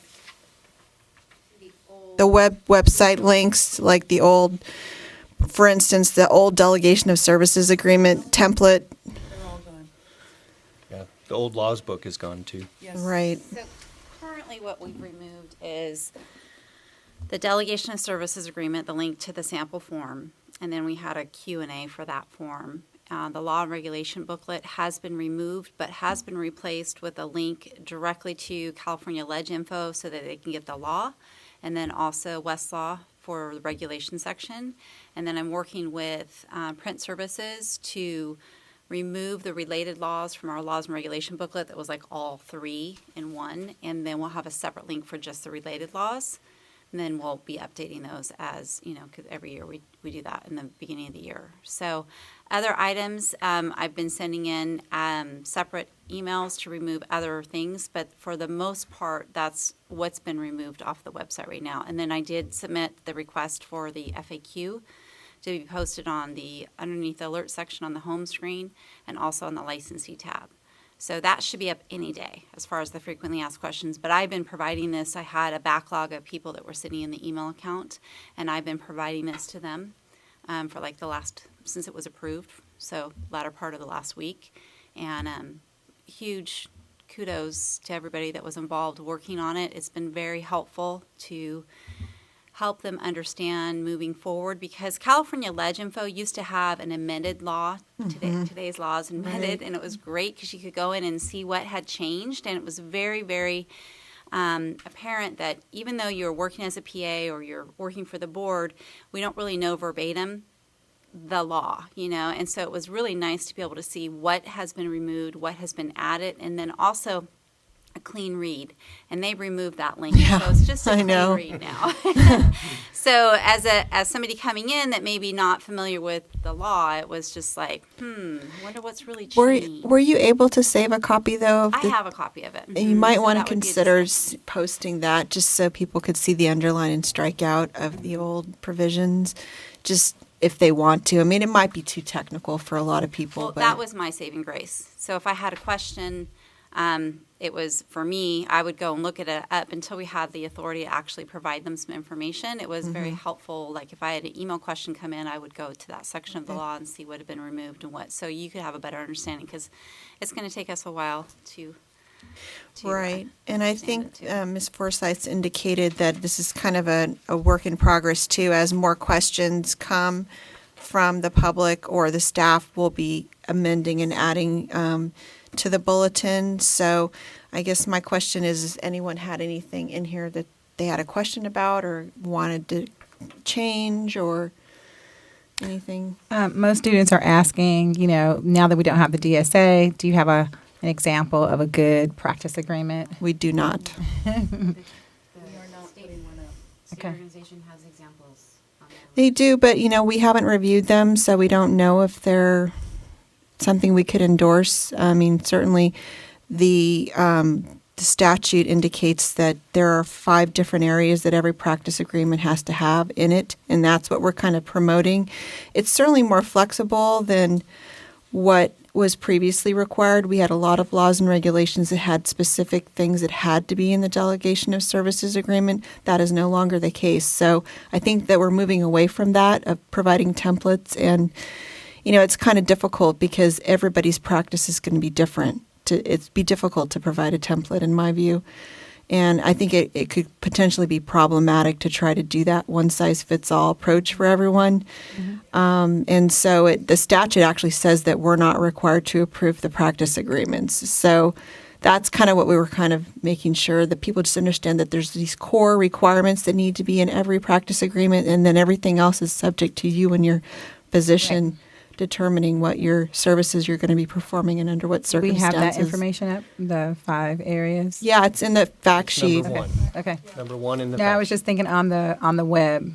I don't know if that. It will be up any It will day. be. So this is part of this frequently asked Right. questions. So, but Covers those areas. if there's anything you think you'd like us to change on in this bulletin, please let us know. Definitely. And, we'll welcome any input. Okay. Thank you. I have a question. Yes. So in regards to number 10, where it says we don't need to have supervising physicians countersign. So just to say, let's say most practices that still have DSA in place while they're transitioning. Oh, right. Sorry. Okay. So number 10. Mm-hmm. Can you hear me? Yes. Number 10. So for practices that still have the DSA in place and haven't transitioned over the practice agreement, so even though it says they no longer require physician signature, if the old DSA still says they need physician signature, which one are they going to be held to while they're transitioning? Well, whatever agreement's in place So is it would what still they be the have to DSA. abide by, right? Okay. So, it's deemed to, if you have a delegation of services agreement and you haven't done the transition yet, it's deemed to comply with the requirements of the new law, but you are bound by whatever your agreement is between you and your physician. So that's why it's up to you whether you want to change it or not. If you want to leave the one you have in place, if it's working for you, there'd be no problem from a regulatory perspective. It's really up to the individual parties whether they want to amend them or not. Thank you. Right, so that's not going to, I don't think, obviously, it's not going to render them subject to any discipline. We don't care about the. Sorry, Mr. President. If they don't want to amend their delegation of services agreement to make it a practice agreement, they don't have to. Right, but So- I think I thought maybe that was part of the question, that they would not face any disciplinary repercussions for, Not changing it Not to a changing practice it. agreement? No. Yeah. No. Well, I think from an enforcement perspective, if something goes awry, we're going to ask for whatever's there. If you don't have a practice agreement, send us your DSA, and then we're going to be looking at, were you compliant with what is in your agreement, whether it's a Right. practice agreement or a DSA. understood. So they can pick whichever they want, but they got to follow what's in it. Right, understood. Other questions? I'm just curious to learn from the PAs, what, Is it on? it is on. Can you hear? So I just want to know what the relationship now, how do you feel about the relationship between the physician and the PA? Because it seems to me that there's more, more responsibility, or less responsibility. In to the terms physician, of the physician? as opposed to I'm happy previous to law. answer, but I want to maybe let the other licensees answer. Go, Jen. I think that there is more responsibility on the PA to ensure that what they are doing is reflected in the practice agreement. It has always been, I think, less clear to physicians what the DSA and, in this case, the practice agreement are saying. In having looked at some of the examples from others and the examples posted online, I think there's a disturbing lack of specificity that could sort of leave the PA hanging in the case of a bad outcome, or doesn't really give any clarity to what should be done. But this law puts everything at the practice level. So it's really incumbent on the PA to make sure that that practice agreement covers everything that they're going to be doing and includes these 5 items that are listed in number 1. And so if they don't do that, we're not checking these until there's a problem. And they would not find out about it until there's a problem, and then they could be in trouble. So they need to be a little bit proactive in looking at their practice agreement and saying, does this agreement that's in front of me, signed by a physician who I don't even know, right? Because a physician can sign this agreement for hundreds of PAs, and does this reflect what I'm doing and who I'm working with in my daily practice? So, I think they're still limited to supervising 4. So, correct. The Yeah. individual shift, and this is a perfect example, right? So, one of the places where I work, they generated a practice agreement. It's signed by this COO of the company. There's no local signatures on there. And none of the physicians that I work with in the local area know anything about what's in this. And it didn't really meet some of these requirements. And so that's a problem for me, right? Because I'm using this agreement that doesn't meet the requirements of the law, and it's signed by somebody who's 80 miles away who I never work with. And so you have people on the ground who are practicing under this agreement that really don't know what's in it. And if you don't know what's in it, how can you follow it? Or worse, something that should be in it isn't in it, right? So I just would say that for the licensees, you better take some responsibility for this document and make sure that it meets the requirements of the law and that you're doing what it says you're supposed to do, because it would be very easy to have someone off-site sign this and you just go about your day and it's never really been spelled out in this what's happening, and then when there's a bad outcome, you're going to be responsible for some, for whatever happened. And if you were doing it when it wasn't specified in the practice agreement, that's practicing outside your scope, outside this. I mean, it's essentially the unlicensed practice of medicine. So it could really be bad for PAs. So they should, and it would appear to me that they are taking some ownership, which is why we're getting phone calls and emails and things. So that's just my personal take on it, not speaking for the board there, but my personal take on this. I have a quick question. So in that particular example, did the COO make this agreement and how did you find out about it? Or yeah, I can't okay, really okay, got discuss it, that okay. in this forum, but Okay. just using it as an example, like, Mhm. maybe in the past the DSA, I might kind of glance through it and it's got a lot of detail in it, and I know every doc at the site I'm working with, everybody's signing it and everybody's okay, everybody's looking at it. With this one, there's not everybody Right. looking at No. it. So I guess my question is a little bit more general. I was always under the impression that we made the DSA and then we took it to our supervising physician and we signed it. We are doing the same thing with the practice agreement. So I was just wondering, did somebody else make the practice agreement and then give it to you and you didn't know about it? So I'm just wondering. I understand your question. If that was the model that you operated under, right, it's you and a doc and you get that together Right. and make it, but there are many big organizations Right, that craft right. these documents that in Right. the past, under the previous law, required Right. the signature of all the parties operating under The the local, document. right. Under the current law, it does not require that. You can have okay. one doc in the organization somewhere sign it, and nobody else, and the PA. Quite possibly you might not even know what's And being signed. Nobody Okay. knows what's in there Okay. or what they've agreed to. Makes Or sense. worse, Mhm. it's not specified what's supposed to happen. Right. And so that That's could good be to bad. know. Okay. Yeah, so I just want to make sure we highlight the fact that the law still requires that they have policies and procedures to ensure adequate supervision.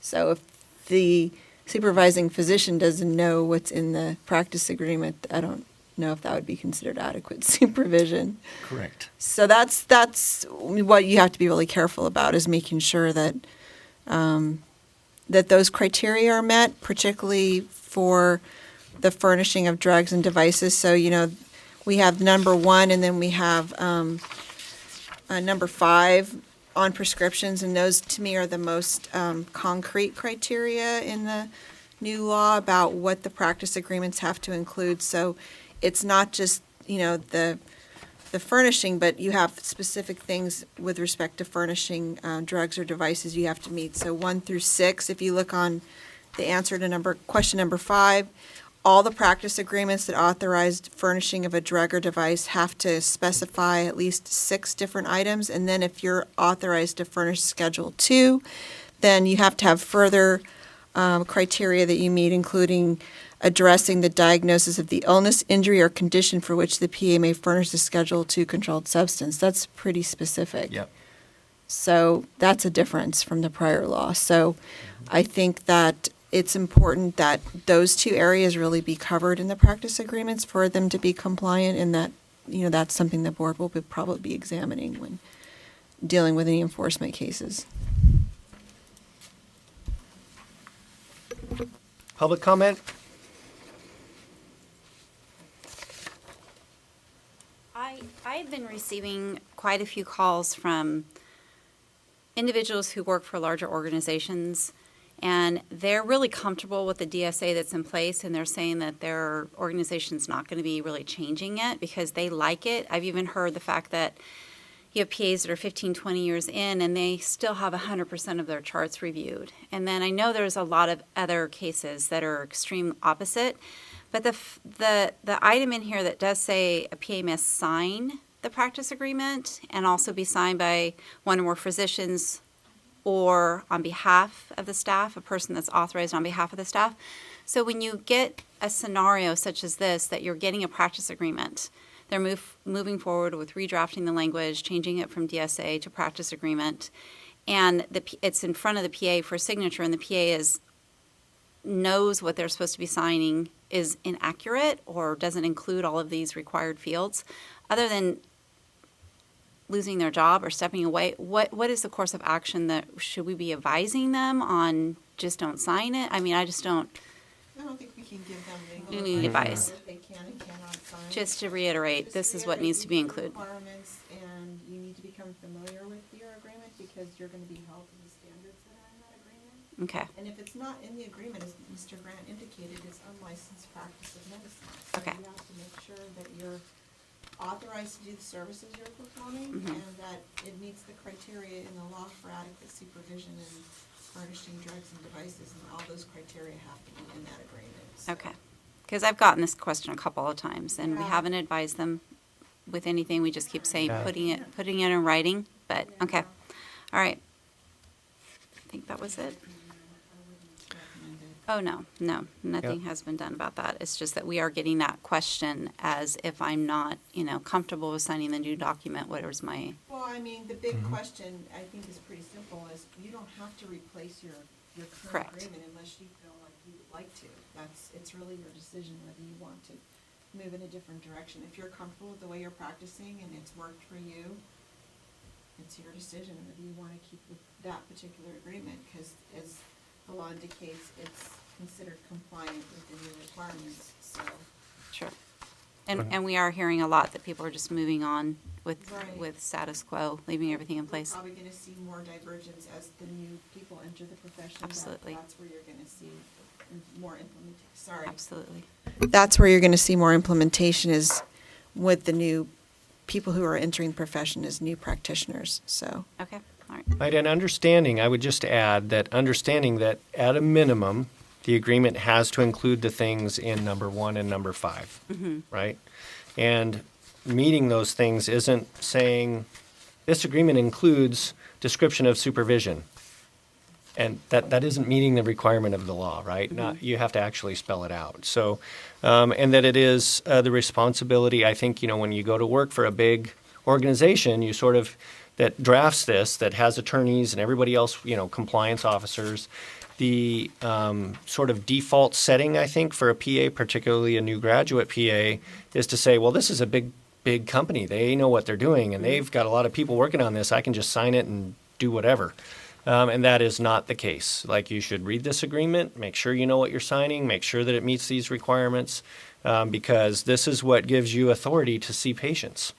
And if you don't have it spelled out what you can do in here, you don't have authority to see patients. It could be bad, and it won't figure it out until there's a bad outcome, and that's not the time to fix it. So I think this is a very helpful document for those people, like you're talking about, like, what should I do with this? Absolutely. Or when they go to work at a new big place, big healthcare organization, and they get this practice agreement, to look at it and compare it and say, okay, does this agreement that I'm signing meet these basic requirements that the law requires? If the answer is yes, then sign it. If it's no, then I would talk to them about it and say, hey, am I missing something here?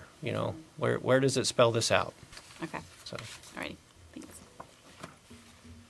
other questions, comments? Okay. So I The don't next part is the. know if, you were delegated at our last meeting the authority to approve the fact sheet, so We don't. the board doesn't need to approve it. They could if they like, but if there's any changes or anything, please let us know, and we'll bring it back to another meeting for revisions. And then I assume as we update the document, we'll keep the board informed. Do I still have authority to improve updates, or do we need to bring Just- it to a board? Yeah, I think, wasn't it just this fact sheet that he had authority to approve? Yeah, so I mean, you could delegate future amendments to the president to approve changes to the bulletins going forward if you want. Or we could just keep bringing amendments to you for the next board meetings. Can I make a motion to have Jed go ahead and approve for us? Any future amendments to the bulletin? I'll second. Further discussion? Would there be such a draft document posted, just so people know something is coming? I mean, Well, we usually post it only after the board's approved and legal have approved the document for posting. so as of now, then, anyone looking at this particular law would have to, I guess, research the six Right. items or? I think Julie said that she would have this up within the next couple of days. It would be posted on the website. Okay, Because this has been approved by Jed and legal already. okay. But we were talking about, because we're going to continue to update. I'm sure we're going to get more questions from people about implementation. And so what we're talking about is giving Mr. Grant the authority to approve future fact sheet Future fact amendments. sheet, okay. But the fact sheet itself will be posted? Yes. Okay, that's what I was wondering. And if you aren't comfortable with that, then we would just have to approve it at the next meeting. Yeah, we just bring the new draft. No, I'm okay with that. I Okay. just thought, I would just like people to be able to see this Yeah, for sure. going into the new year. So. Okay. Public comment? Do we take another vote then? Yeah. Julie? So, did we have a second? Yes. We did. Sonia? We did. Yeah, Jennifer and Sonia. Charles Alexander? Aye. Juan Armenta? Aye. Jennifer Carlquist? Aye. Sonia Early? Aye. Javier Escobar Costa? Aye. Jed Grant? Aye. So motion carries. So if there's a new number for that, then I'll work with staff and legal and approve it without the whole board. And just a quick question. How long do we anticipate? I know there's a lot of things that need to be in our legislative, bills and amendments. How long will it take for us to get a new, or have all those changes included in like the new handbook that we present? That's a great question. That's kind of item. I forgot to mention that. Well, I think Ms. Caldwell mentioned that the laws and regulations booklet's been taken down because obviously it's got the outdated law in it and we need to update it. I don't know what our time frame is for posting that. Are we going to amend the booklet or are we just going to have the links? I am sorry to ask you to come up. I know that the booklet is a great idea because it has all three areas in one, tool resource. The fact of the regulations taking so long to update, I don't see including outdated information in a publication from the board at this point. I thought it was a better idea for right now, just maybe it can be adjusted down the road, but I thought it was a better idea to just link straight to the source. And it is opening up right to 3500 for the law. It is opening up right to where our regulations start when you go to Westlaw. And then we'll have the separate related law booklet. So we'll still have the tools available if they call in or if they email that we can direct them and assist them. So hopefully it works for them. But because we have so many regulations to change, I didn't see the need. I know this is a discussion for providing that information into a book that we would continually have to reference over and over that this is being worked on. It's outdated. And I do get that question a lot right now. Is what do I follow? Do I follow the law or do I follow the regulation? I said, well, we're following the law because we're moving forward with repealing and removing or rewriting the regulations that were impacted by SB 697. But it's a process. So are you talking about not putting the regulations booklet up for another year or two? Well, there's a Or- link right now to the That's regulations. how we still have to go through for this item. We're talking about the regulations review plan, and one of the things we need to do is go through and amend the regulations to make them consistent with the changes in law. And as you've known over the years, it's not a quick process. Particularly supervision regulations will have to be referred to medical board for amendment, and then once they've approved them for filing, then it has to go through departmental review, then it has to go through agency review, OAL, Department of Finance. So that can take 18 months to 2 years to complete the whole process. So the question would be is, do we want to put up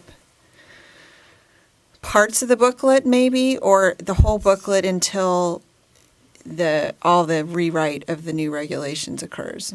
That would be the question for the board. Christy, we've been talking about putting just part of it up, Okay. taking the regs out until we can get because we know it's a lengthy process, and then just putting the rest of it back up where it was. What about I really like having everything together in one booklet. It's just really handy. Yeah, it is nice.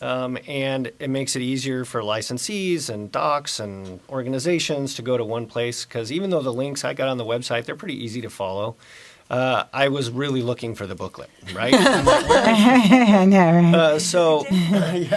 I called Lynn. I'm like, "Where's the booklet?" So, I'm interested in what the public or the board members think about publishing a booklet and just putting a notice by any regulations that may be affected, and just saying, "Hey, this regulation may be affected by SB 697. We're in the process of review and update."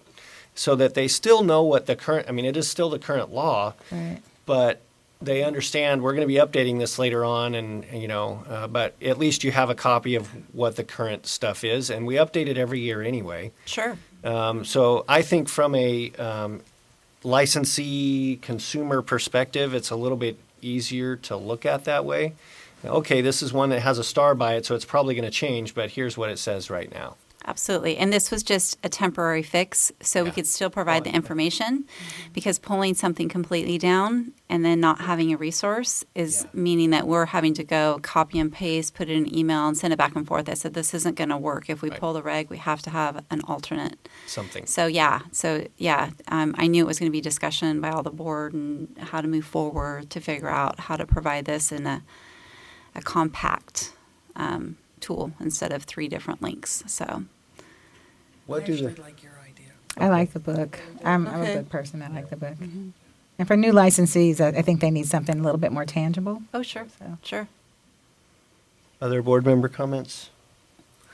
Public comment? Okay, so that's just a direct thing, right? We don't need to. No, you don't need to do a motion on that one. Yeah. Okay. So just maybe put it, just star everything we think that might change. This is what's current. This is what might change, and then we'll update it every year. So in line with that, and our item on regulations review plan, the idea would be that I think Ms. Winslow's started going through the regulations, so if she could just tell us where she is on that. And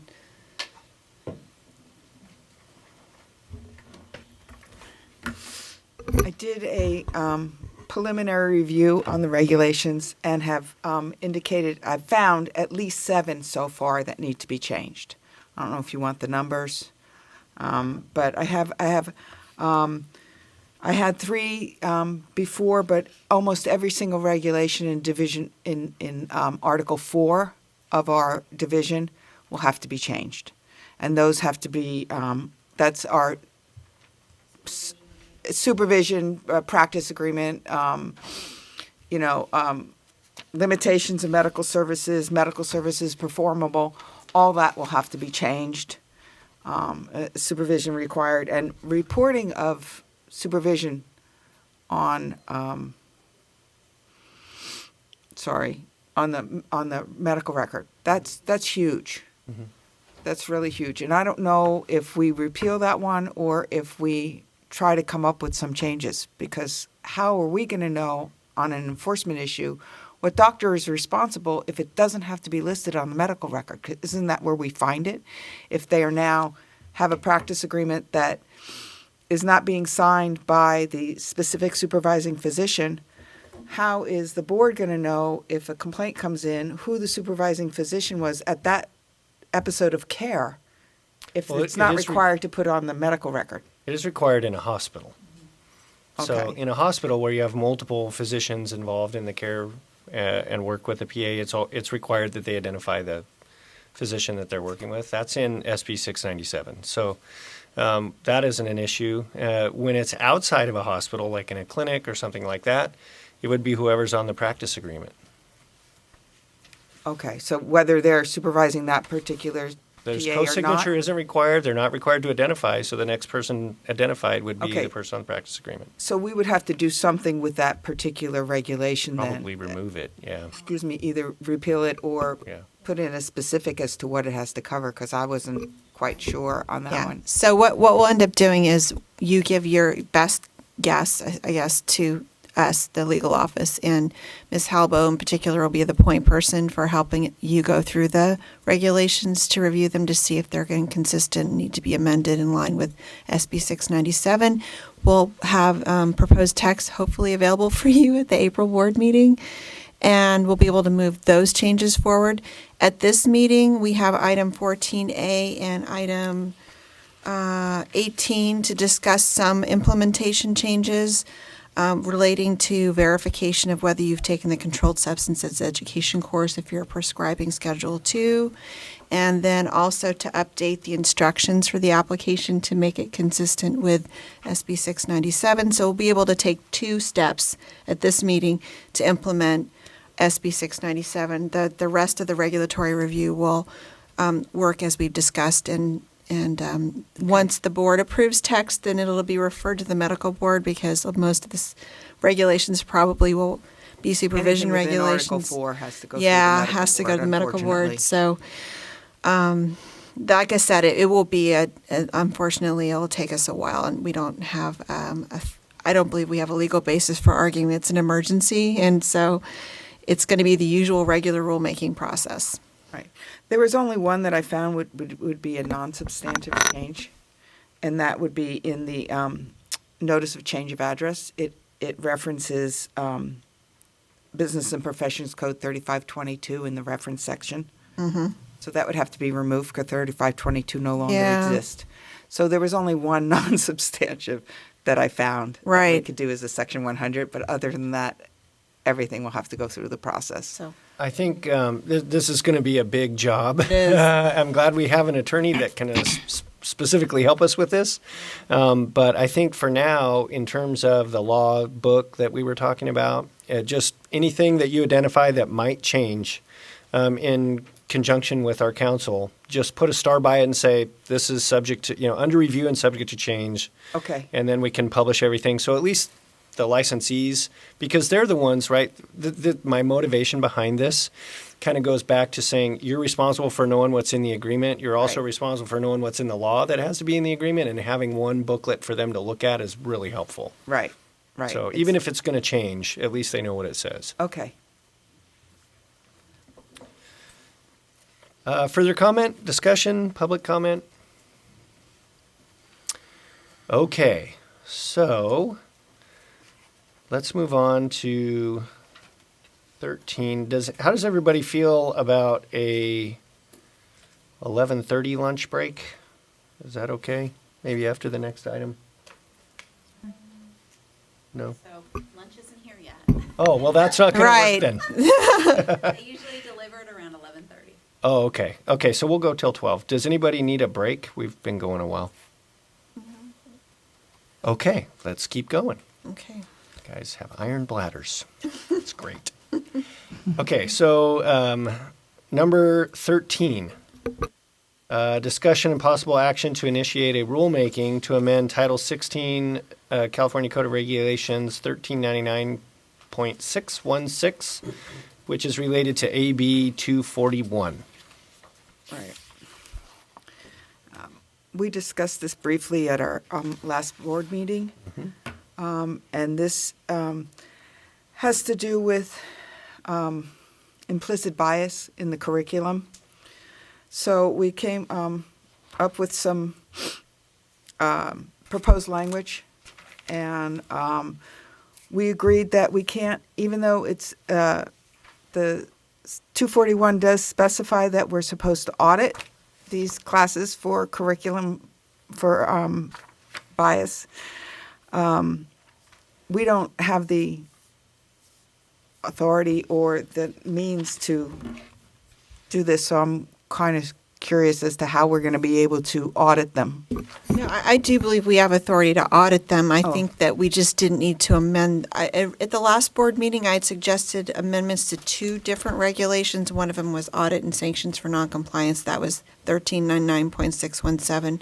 So upon review and consultation with Ms. Halbo, we and Mr. McGuire, we agreed that we didn't really need to change that regulation because the statute itself is self-executing. It just says we have to audit by 2023. So I think we just decided not to amend that regulation. I'm sorry. That's okay. And so 1399.616, we just took what you have, your existing programs for approving continuing medical education programs, and we've added language to subdivision A that says that the CME program is approved if they also meet the requirements for direct patient care. If it has a direct patient care component, that they have curriculum that includes an understanding of implicit bias. That's the new law. The new law, AB 241, requires that we include that component in the curriculum, and we cannot allow courses to be approved for CME, continuing medical education, if it does not include that by 2022. Although it's interesting, the statute, and we talked about this in our office, does say that they don't have to fully comply till 2023. So it's a very strange thing. We have to put in a requirement in our regulations by 2022, but we won't really be enforcing it against the providers until 2023. So the audits will not occur until that time. At that point, I don't know, staff may need to come up with some audit procedures for implementing this. But for now, I think this should get us to at least meet the requirement in statute that we mandate it be part of the curriculum. Any questions? Board member comments? Public comment? Okay, is there a motion? We need option 1. For option 1, since there's no comments on amendments, which is approve the proposed regulatory text for section 1399.616. Direct staff to submit the text to the Director of the Department of Consumer Affairs and the Business Consumer Services and Housing Agency for review, and if no adverse comments are received, authorize the executive officer to take all steps necessary to initiate the rulemaking process, make any non-substantive changes to the package, and set the matter for hearing. Do I have a motion? Okay, I'll make the motion. I thought you already made the motion. Anyone want a second? I'll second. Okay. Thank you. Charles Alexander. Aye. Juan Armenta. Aye. Jennifer Carlquist. Aye. Sonia Early. Aye. Javier Escobar Acosta. Aye. Jed Grant. Aye. Excellent. Okay.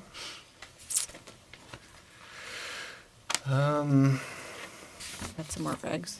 Yeah, why don't we just power on through all those regs? Is that, since you're up here, Anita, it looks like Then I don't have it's like to it walk hurt as you much. a little getting back and forth, so I won't make you do that. So on to item 14. Okay. 14A relates to 514 and 615. Okay. Yeah. Based on my regulation summary that I've given you, there are no changes. Okay. So everything is as that indicates. Okay. 514, we did some proposed language originally, and it was approved by the board. And when 697 became effective, we realized that it now requires PAs to take continuing medical, to take the controlled substance class if they are licensed through the DEA and if they are prescribing Schedule II controlled substances. They are now required as part of their CMEs to complete the controlled substance class. So we wanted to make sure, since we were redoing our regulation for renewal requirements, we wanted to make sure that this now requirement is included in the regulation. So we've added the language to include the fact that they, as a condition of renewal, they have to have these classes if they meet those specific requirements. So I'm bringing proposed language back to the board to approve, to include that into the renewal regulation. And also in the continuing medical education required, which is regulation 1399.615, to include if they meet these requirements, they have to take this controlled substance class. So now it's specified specifically in the fact that it is now a CME requirement to have this course if you meet these certain conditions. So I wanted to include that since we were changing it to remove language to make it not duplicative of 514, we might as well add in the fact that, hey, you now need this class. So those are the two changes within the proposed language. And if anybody has any questions about it, or whether they think the language should be somewhat different, or any errors I might have made.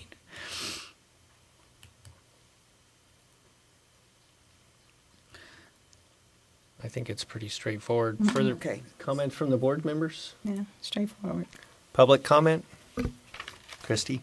So, because you'd already approved some draft text at the last meeting, we're asking for option 1 to rescind the prior motion and approve this text with these changes as provided in the materials, and then direct staff to submit all approved text to the Director of the Department of Consumer Affairs and the Business Consumer Services and Housing Agency for review. If no adverse comments are received, authorize the executive officer to take all steps necessary to initiate the rulemaking process, make any non-substantive changes to the package, and set the matter for hearing. I also have another question. I don't know if I should do this before the motion or after the motion, but it has to do with the fact that because it's now a CME requirement, we want to change our renewal application to include a question or 2 questions to make sure that they're complying with this. Because we ask them if they're CME compliant, but now we have a specific component. And we wanted to know if we could change the renewal application, and if we could change it before the regulation is in place because it's specified in statute, to ask if they're registered with the United States DEA, and if yes, have they completed the one-time controlled substance class? Well, it doesn't state in the statute that they have to verify on the renewal application that they meet these requirements. That's why we're putting it in a regulation. Otherwise, if it was self-executing, we wouldn't need to put it in the regulation. Okay, so the regulation just says, the statute just says that they have to complete the course by their next renewal. It doesn't say, and you have to complete a renewal application and certify under penalty of perjury that you've completed it or not. Okay. That's a regulatory requirement. And when it's regulatory, it has to be in regulation and adopted before it can be implemented. Okay, so we can't implement it on... You could, but it would be a voluntary disclosure. It would not be a mandatory certification, in my view. It wouldn't be a voluntary thing. Because... Ms. Halbo, do you have a different take? Okay. Thank you.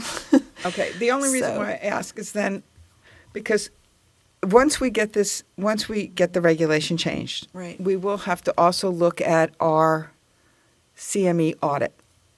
Mm-hmm. Are we going to require that they check the box that says they've taken this controlled substance class if they're DEA Yes, licensed? on the renewal form, but that's what this regulation would do. It would set that standard and make it a requirement. So for now, they just have to meet that requirement, and you could audit them to see if they've done it, but you can't make them check the box on the application and certify under penalty of perjury that they've done it or not done it. So I can change my audit letter now? Yes. And ask these 2 questions within the audit letter. Yes, but you cannot put it on a form. A motion from the board that says I can change my audit letter? Yeah. No, it's a procedural thing. Okay. You're just implementing the statute as written. Okay. But when you ask them to certify under penalty of perjury whether they've completed the course or not, that is not in statute, and we're putting it in reg. So that's a new requirement. That's the part that you can't implement. Okay, so now I have another question for you then. Our CME letter audit letter, they sign it under penalty of perjury. So can I still implement this question? Because the audit letter states. I think we'd have to take a look at that. I think Karen and I will probably take a look at that and see if that's regulatory or not. If it's just investigatory, I don't know at this point, and it's not on the agenda. So let's Okay. hold that off until. But in terms of implementing this text, I wouldn't implement it until we get it adopted. Got you. That would be my recommendation. Yes, ma'am. Now, like I said, some of my clients are in the same situation you are, and they want to implement the law as quickly as possible. Then what they do is they create a voluntary form where they say, "Would you mind telling us if you've done this?" Otherwise, it would be handled perhaps the way you've indicated. So, Okay. Okay, so the motion would be as Christy read it, which is option 1 in your packet. Anybody want to make that motion? I'd like to make that motion as read by Christy. Thank Okay. you. I second. Okay. Further comment by board members? Public comment? All right, let's call the vote. Sorry, who's second? Javier seconded, Costa. and Sonia was the Motion. motion. Okay, Charles Alexander, Aye. Juana Menta, Aye. Jennifer Carlquist, Aye. Sonia Early, Aye. Javier Escobar Costa, Aye. Jed Grant. Aye.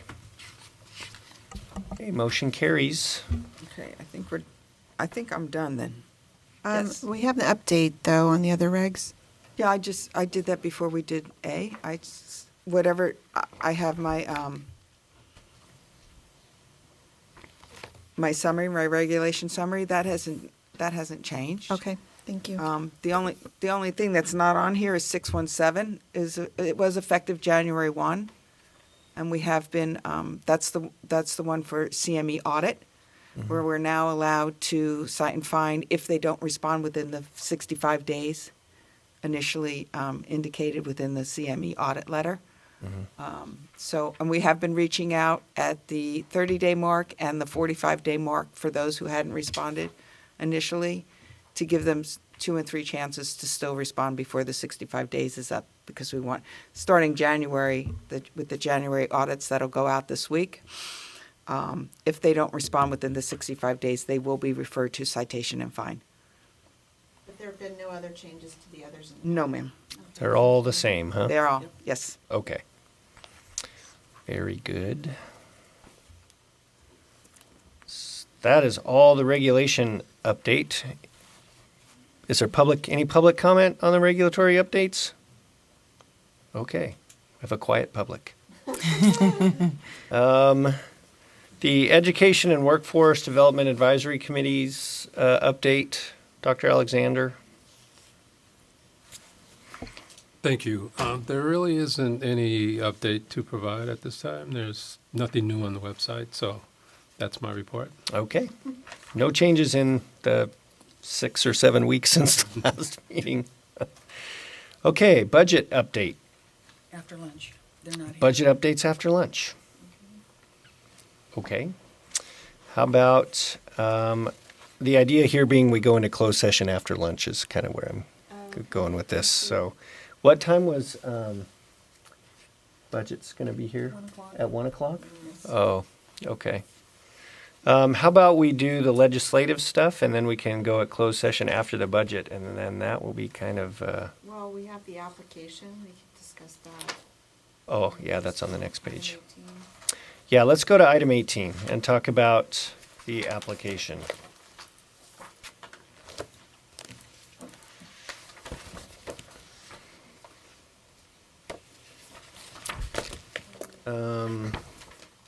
Both.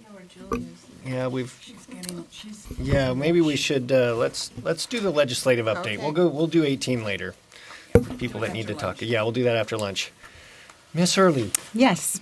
Would All you right, like I'll to- start off with AB 193 by Patterson, and that is a review of the professions and vocations. This is a bill that will require the Department of Consumer Affairs to review all licensing requirements under its jurisdiction, identify unnecessary licensing requirements, and report to the legislature.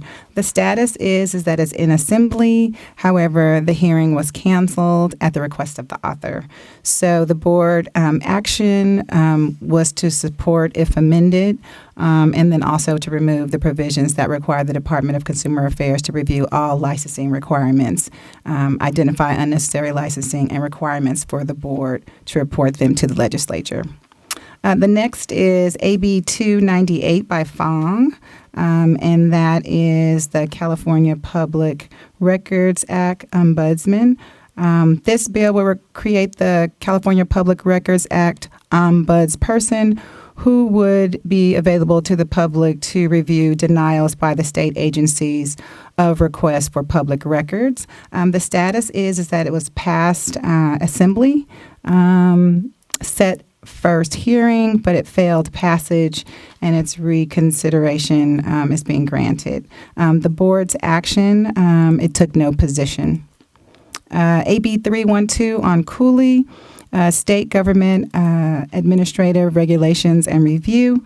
This bill would require state agencies, including departments, boards, and bureaus, to do a one-time review of their regulation and identify those that are duplicative, inconsistent, and out of date. The status is that it's in committee and held under submission, and the board took no position. AB 358 by Lowe, that is the Sexual Assault Forensic Examination Kit database.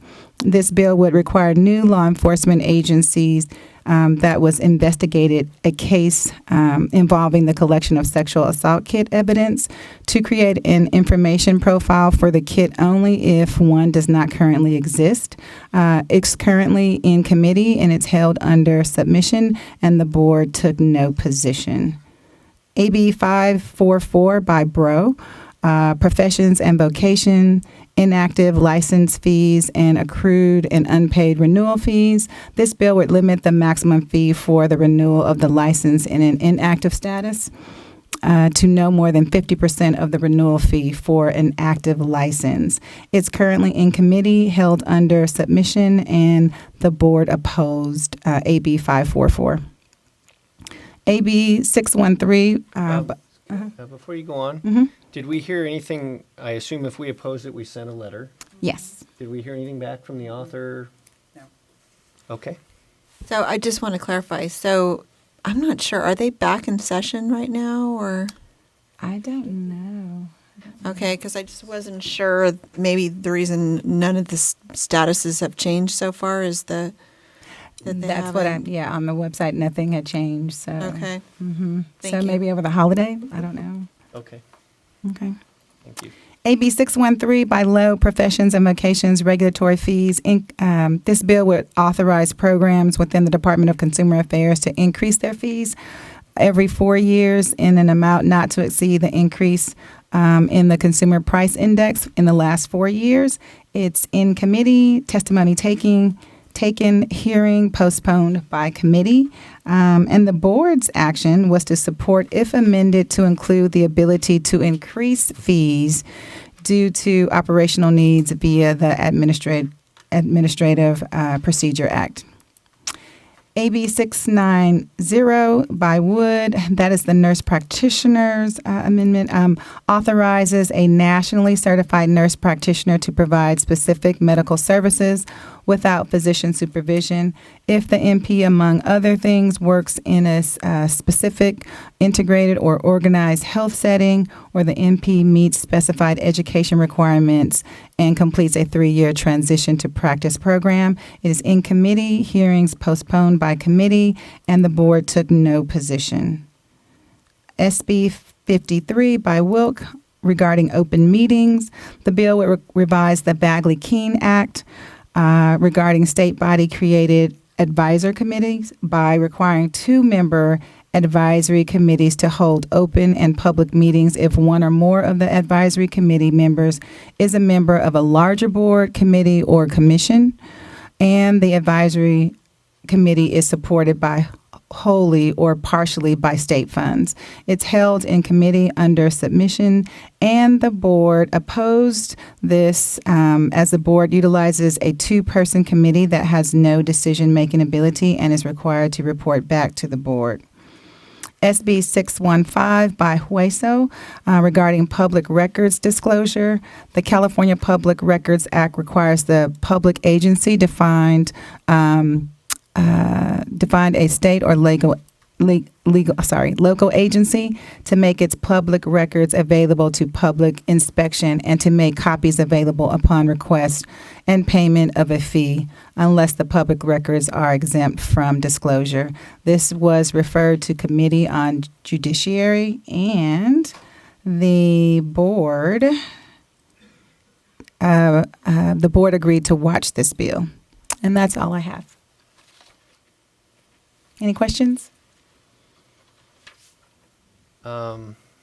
Whoops, I just turned that off.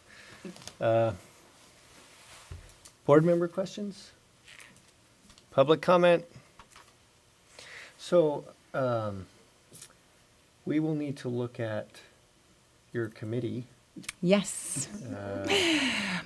I want to say goodbye to Mary. I wasn't able to say goodbye to our legislative committee member. She did a great job and helped all throughout the last 4 years. She was phenomenal, and I miss her dearly.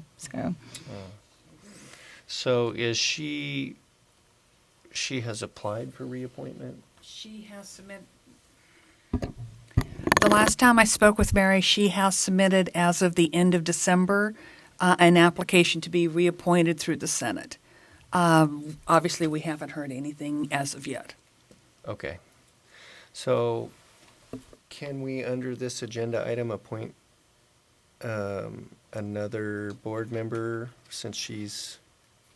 Well, is she in her grace or she's off? She's off. She's off. The board. Yeah.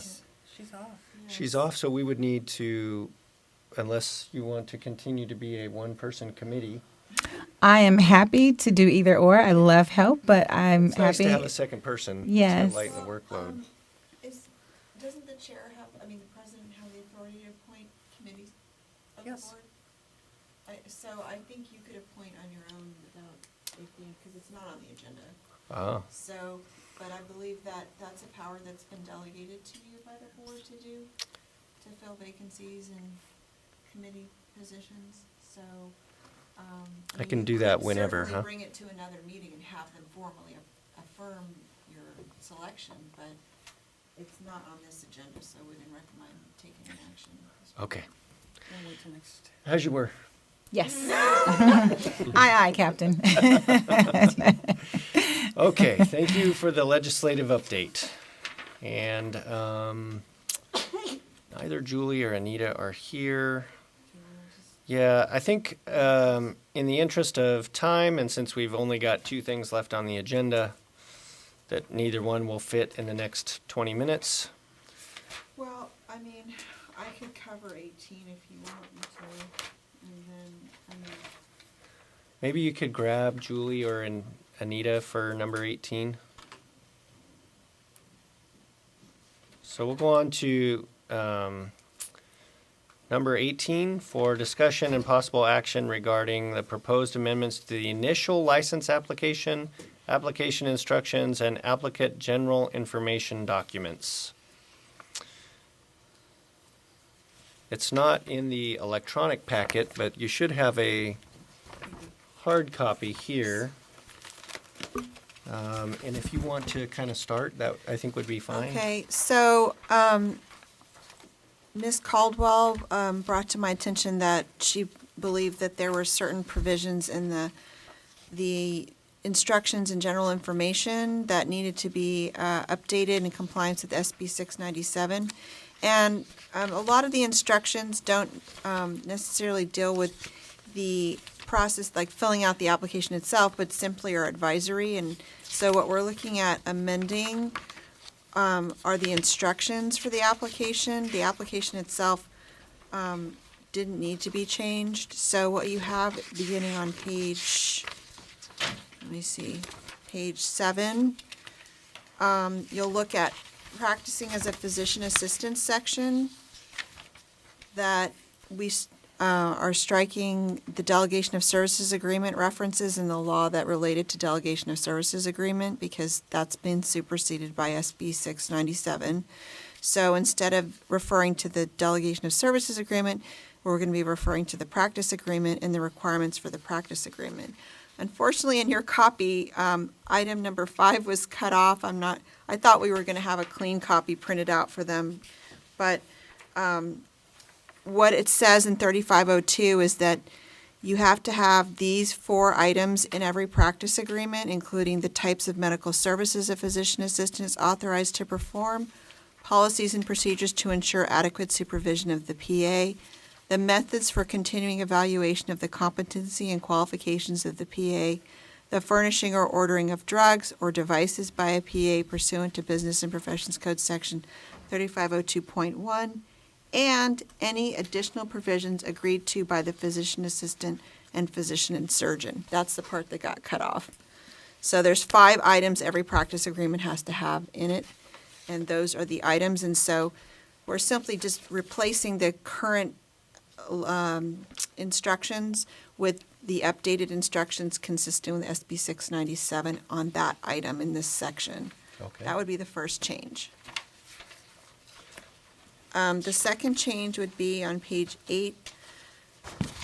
You'll notice that there's a reference to physician assistant laws and regulations. As we've just discussed, there won't be a booklet for them to see on the website right now. So I've added or contact the board for additional resources so that Ms. Caldwell or Ms. Winslow could maybe instruct them on how to find the changes in law as opposed to referring to the booklet because it's not there anymore. So should we remove the link altogether for the law and regulate? Because it's not going to work if the book's not there. So should we remove it from the instructions? What do you think?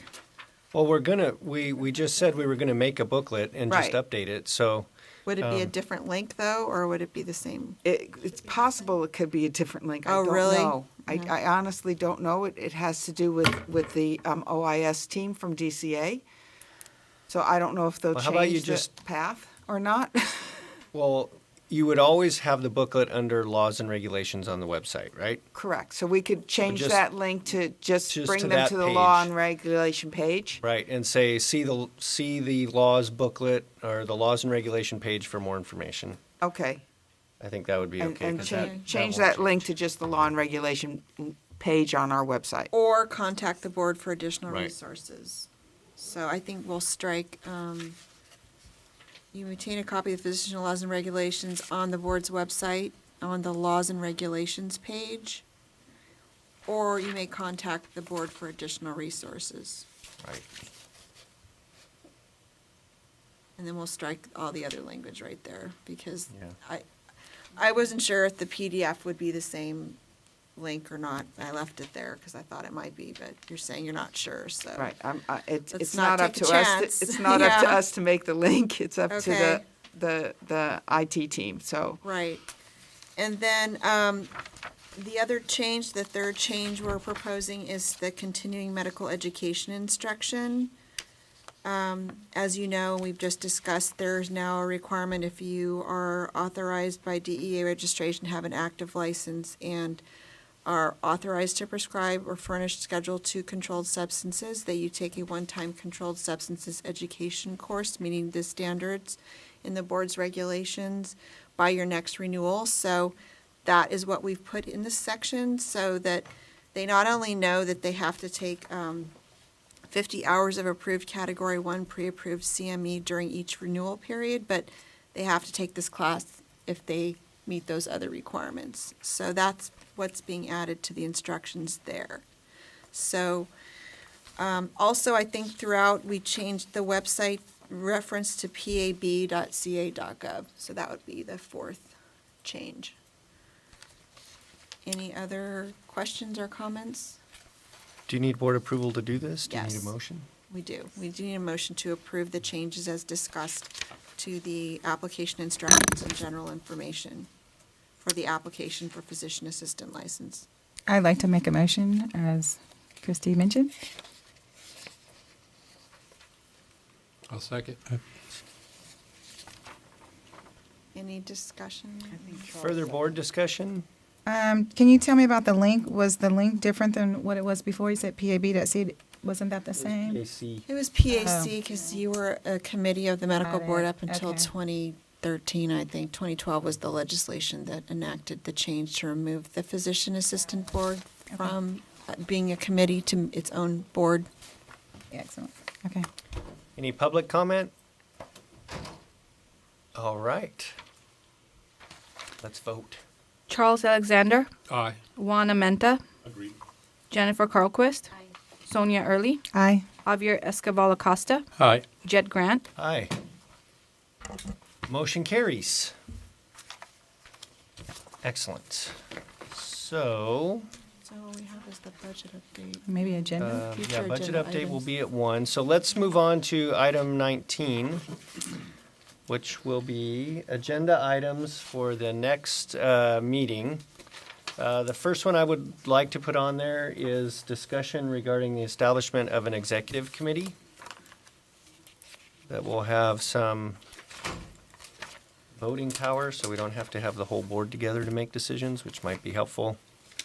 Okay, what are you thinking about, an like a two-person committee? Uh, Well, that would have Well, to be noticed. That would have to be noticed, but we can discuss it there. It'll Okay. be on it's not on the Okay. agenda, so I would hate to discuss it. 'cause Okay, well, just be aware that, okay, go ahead. more than two, you have to notice it, right? Right. More than one, if it's a final decision. If it's advisory, you can be two-person, because it has to come back to the board for final decision. Final decisions can only be delegated to one person to make on behalf of the board, which is why we did that motion With the reg to have Lynn make the decision on the technical changes, the cleanup changes for AB 2138. Oh, okay. So if it's more than one person making a final decision, then it has to be noticed. Even a has to be two-person noticed. committee would have to be noticed, because they're making a final decision. So Well, the even public would have the right to comment on that Okay. final decision. Okay, well, even so, it's easier to get a schedule together for 2 or 3 people than it is for, Okay. so we can discuss numbers Okay. under that next meeting. Yeah. We're just trying to, our teleconferences are kind of a disaster. And so we're trying to look at a way to make those things that we have to do between meetings a little bit easier to operate. And so that's what that's for. Any other items? Desk audit, Desk audit? fee increase for the initial. Oh, for initial application? Yes, Okay. it'll be complete by then, so. That should needs to be on there? Yes. And that will be in April, so we may have some education updates, so that should be on there again. Update on your sunset review hearing. Sunset hearing. And potential proposed text to implement changes to regulations as a result of SB 697.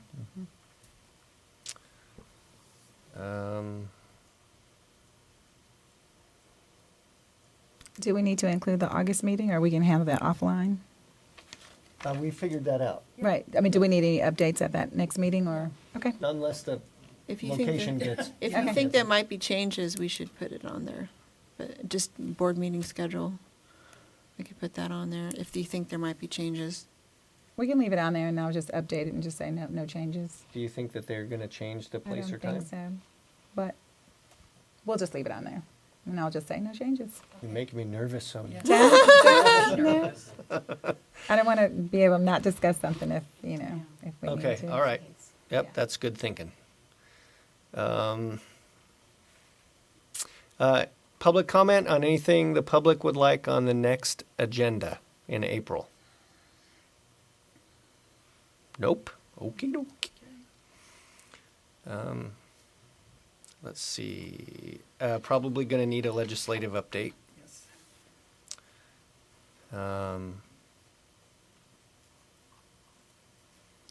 And a regulations update.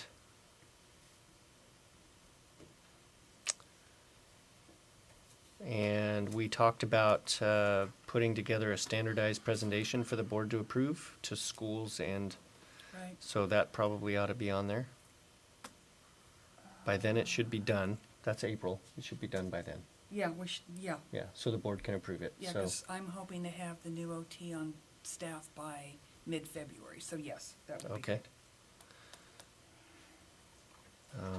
And the standardized presentation, is that just what the PA board does, or the new It's new a bills? presentation that we give to PA programs. Right.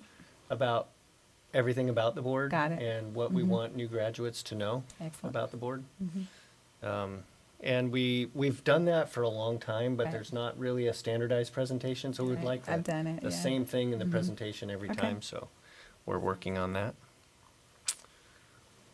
All of the normal reports. Anyone else have anything that they can think of? Christy or Will, do you have anything that I'm missing that you can think of? Anything? Karen, you have any items? Okay. Not that I can think of. Unless you think you might have some more fact sheet questions or bulletin updates. We should probably keep that on, yeah. FAQ updates. We can do it, but it would still be good to be able to talk about it. Maybe board members will hear about something and want it on there. That's fine.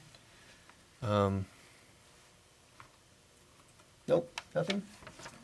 Okay, so that's good. Let's break for lunch. We'll be back at 1300, 1 o'clock, to talk about budgets. Let's go to lunch.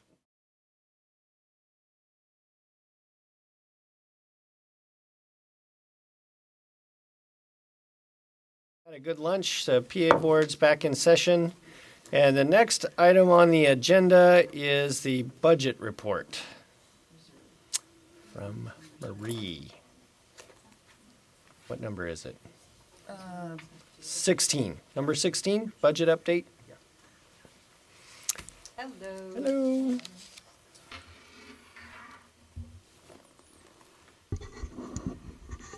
Stop. Thank you for having me. For coming. I'm always glad coming over here. We've provided you a packet for your budget report. The very first one is your fund condition.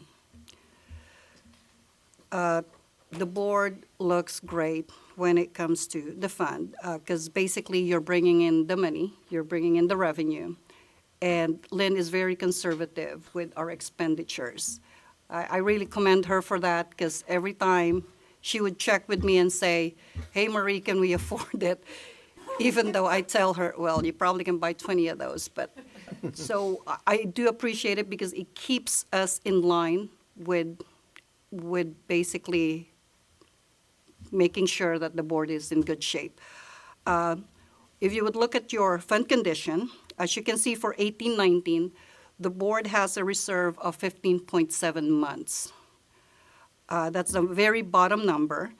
They brought in 2.112 million, even though the projected amount for 18-19 is 1.8 million. The board brought in 2.1. The authorized expenditure for the board for 18-19 is 1.52, I believe, and and the board expended 1.3. So it's really in good shape. Even though the authorized expenditure is that amount, it never exceeds that because she's very cautious. The board is very cautious with their spending. They watch everything. So, any questions on the fund condition? I think you may have included it, but did we get the monies that were due to us after, I think, our So that- governor? The The loan loan repayment comes in repayment is 1920? set for 1920, the 1.5 million. Mhm. That's after the revenue. So that's set to get into the board's fund by the end of the fiscal year. Awesome. Thank you so much. So, And then in the projection, it drops down from 17 to 11 in the next few years. Does that have to do with the expenses due to growth and moving and all of that? yes, on the governor's budget of 2021, it was the BCP that we have worked on that's adding 4 positions. It's all included in there. Awesome. So, Okay. Great. Okay. The next one would be our expenditure report. The board is expecting to revert, this is my basically projection, is expecting to revert 0.5%. But take into account, I've been very conservative. I've included every possible expenses, rate increase, possible move, the OT position that's currently vacant. I've included all those because I want to make sure that the board's in good shape at the end of the year for any unforeseen expenses. Good example was be when you asked me if you can afford dual monitors, those type of things. So anything that the board may need, everything's accounted. I am very serious. When she told me, can we afford dual monitors? 132, you have 5 employees. Yes, you definitely could. So she asked me for a lot of, basically she's asking me permission to spend money. I don't know why, but she has the reserve, she has the funds for it. So even though it shows in here that they're only reverting 0.5%, this is very conservative. You added in the new Maximus contract. Yes, I did, and I put it at maximum, Okay. which you don't spend it anyway. And you put in the Hope we new employees and prospective Yes. employees after those come in. I've added all those. I've also projected because we have employees that has raises, I've included all those. The 3.5 we had last year for July included all those. Their annual increase, everything is in here. So, And the kitchen sink. yeah. Any questions on our expenditure report? Sure do miss having our accountant on the board. Yeah. I know, right? Well, take note though, he was quiet the last time. I know. That's a good sign. Yes, it's a good That sign. was a good sign. Any questions?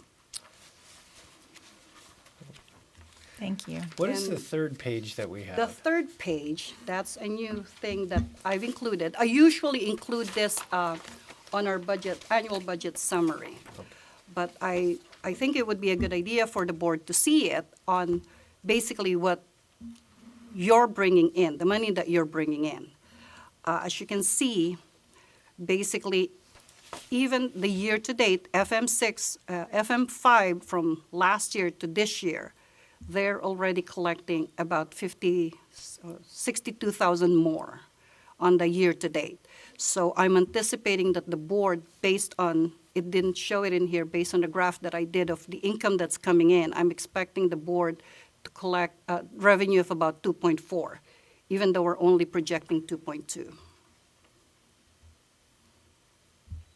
Is that mostly due to growth in number of licensees or?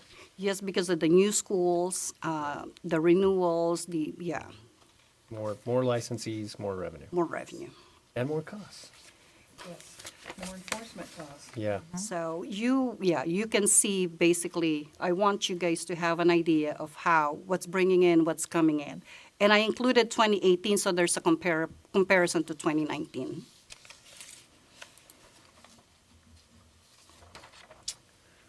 Awesome. Board's in good shape. It's a very easy board to manage as a budget analyst, simply because I think we work well together. We have an open communication. Any concern she has, she picks up the phone and addresses it. So, and even on the needs, we make sure that the board's needs are accommodated. So, Thank you. Questions from the board members? Well, thank you for your help. We would not be in such good shape without good information from you, so appreciate thank you. it. Appreciate it. Thank you. Thank you, guys. See you in April? Yes. I think so. Any public comment on the budget? No? Okay. Okay, thank you. Now we're good. Okay, very good. So that covers all of the open session items on the agenda.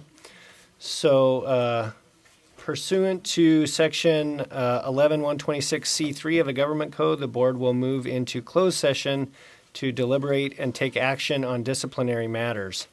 We'll do that now. I'll just note that there's no really further business to conduct after closed session other than just concluding the meeting.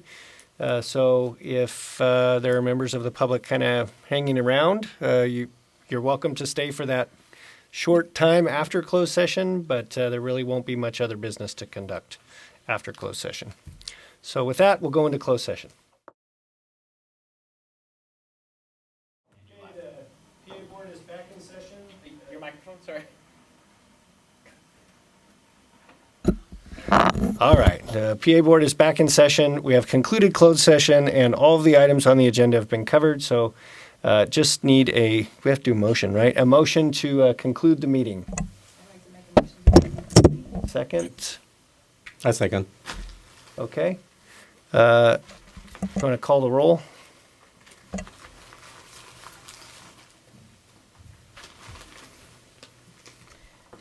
Charles Alexander.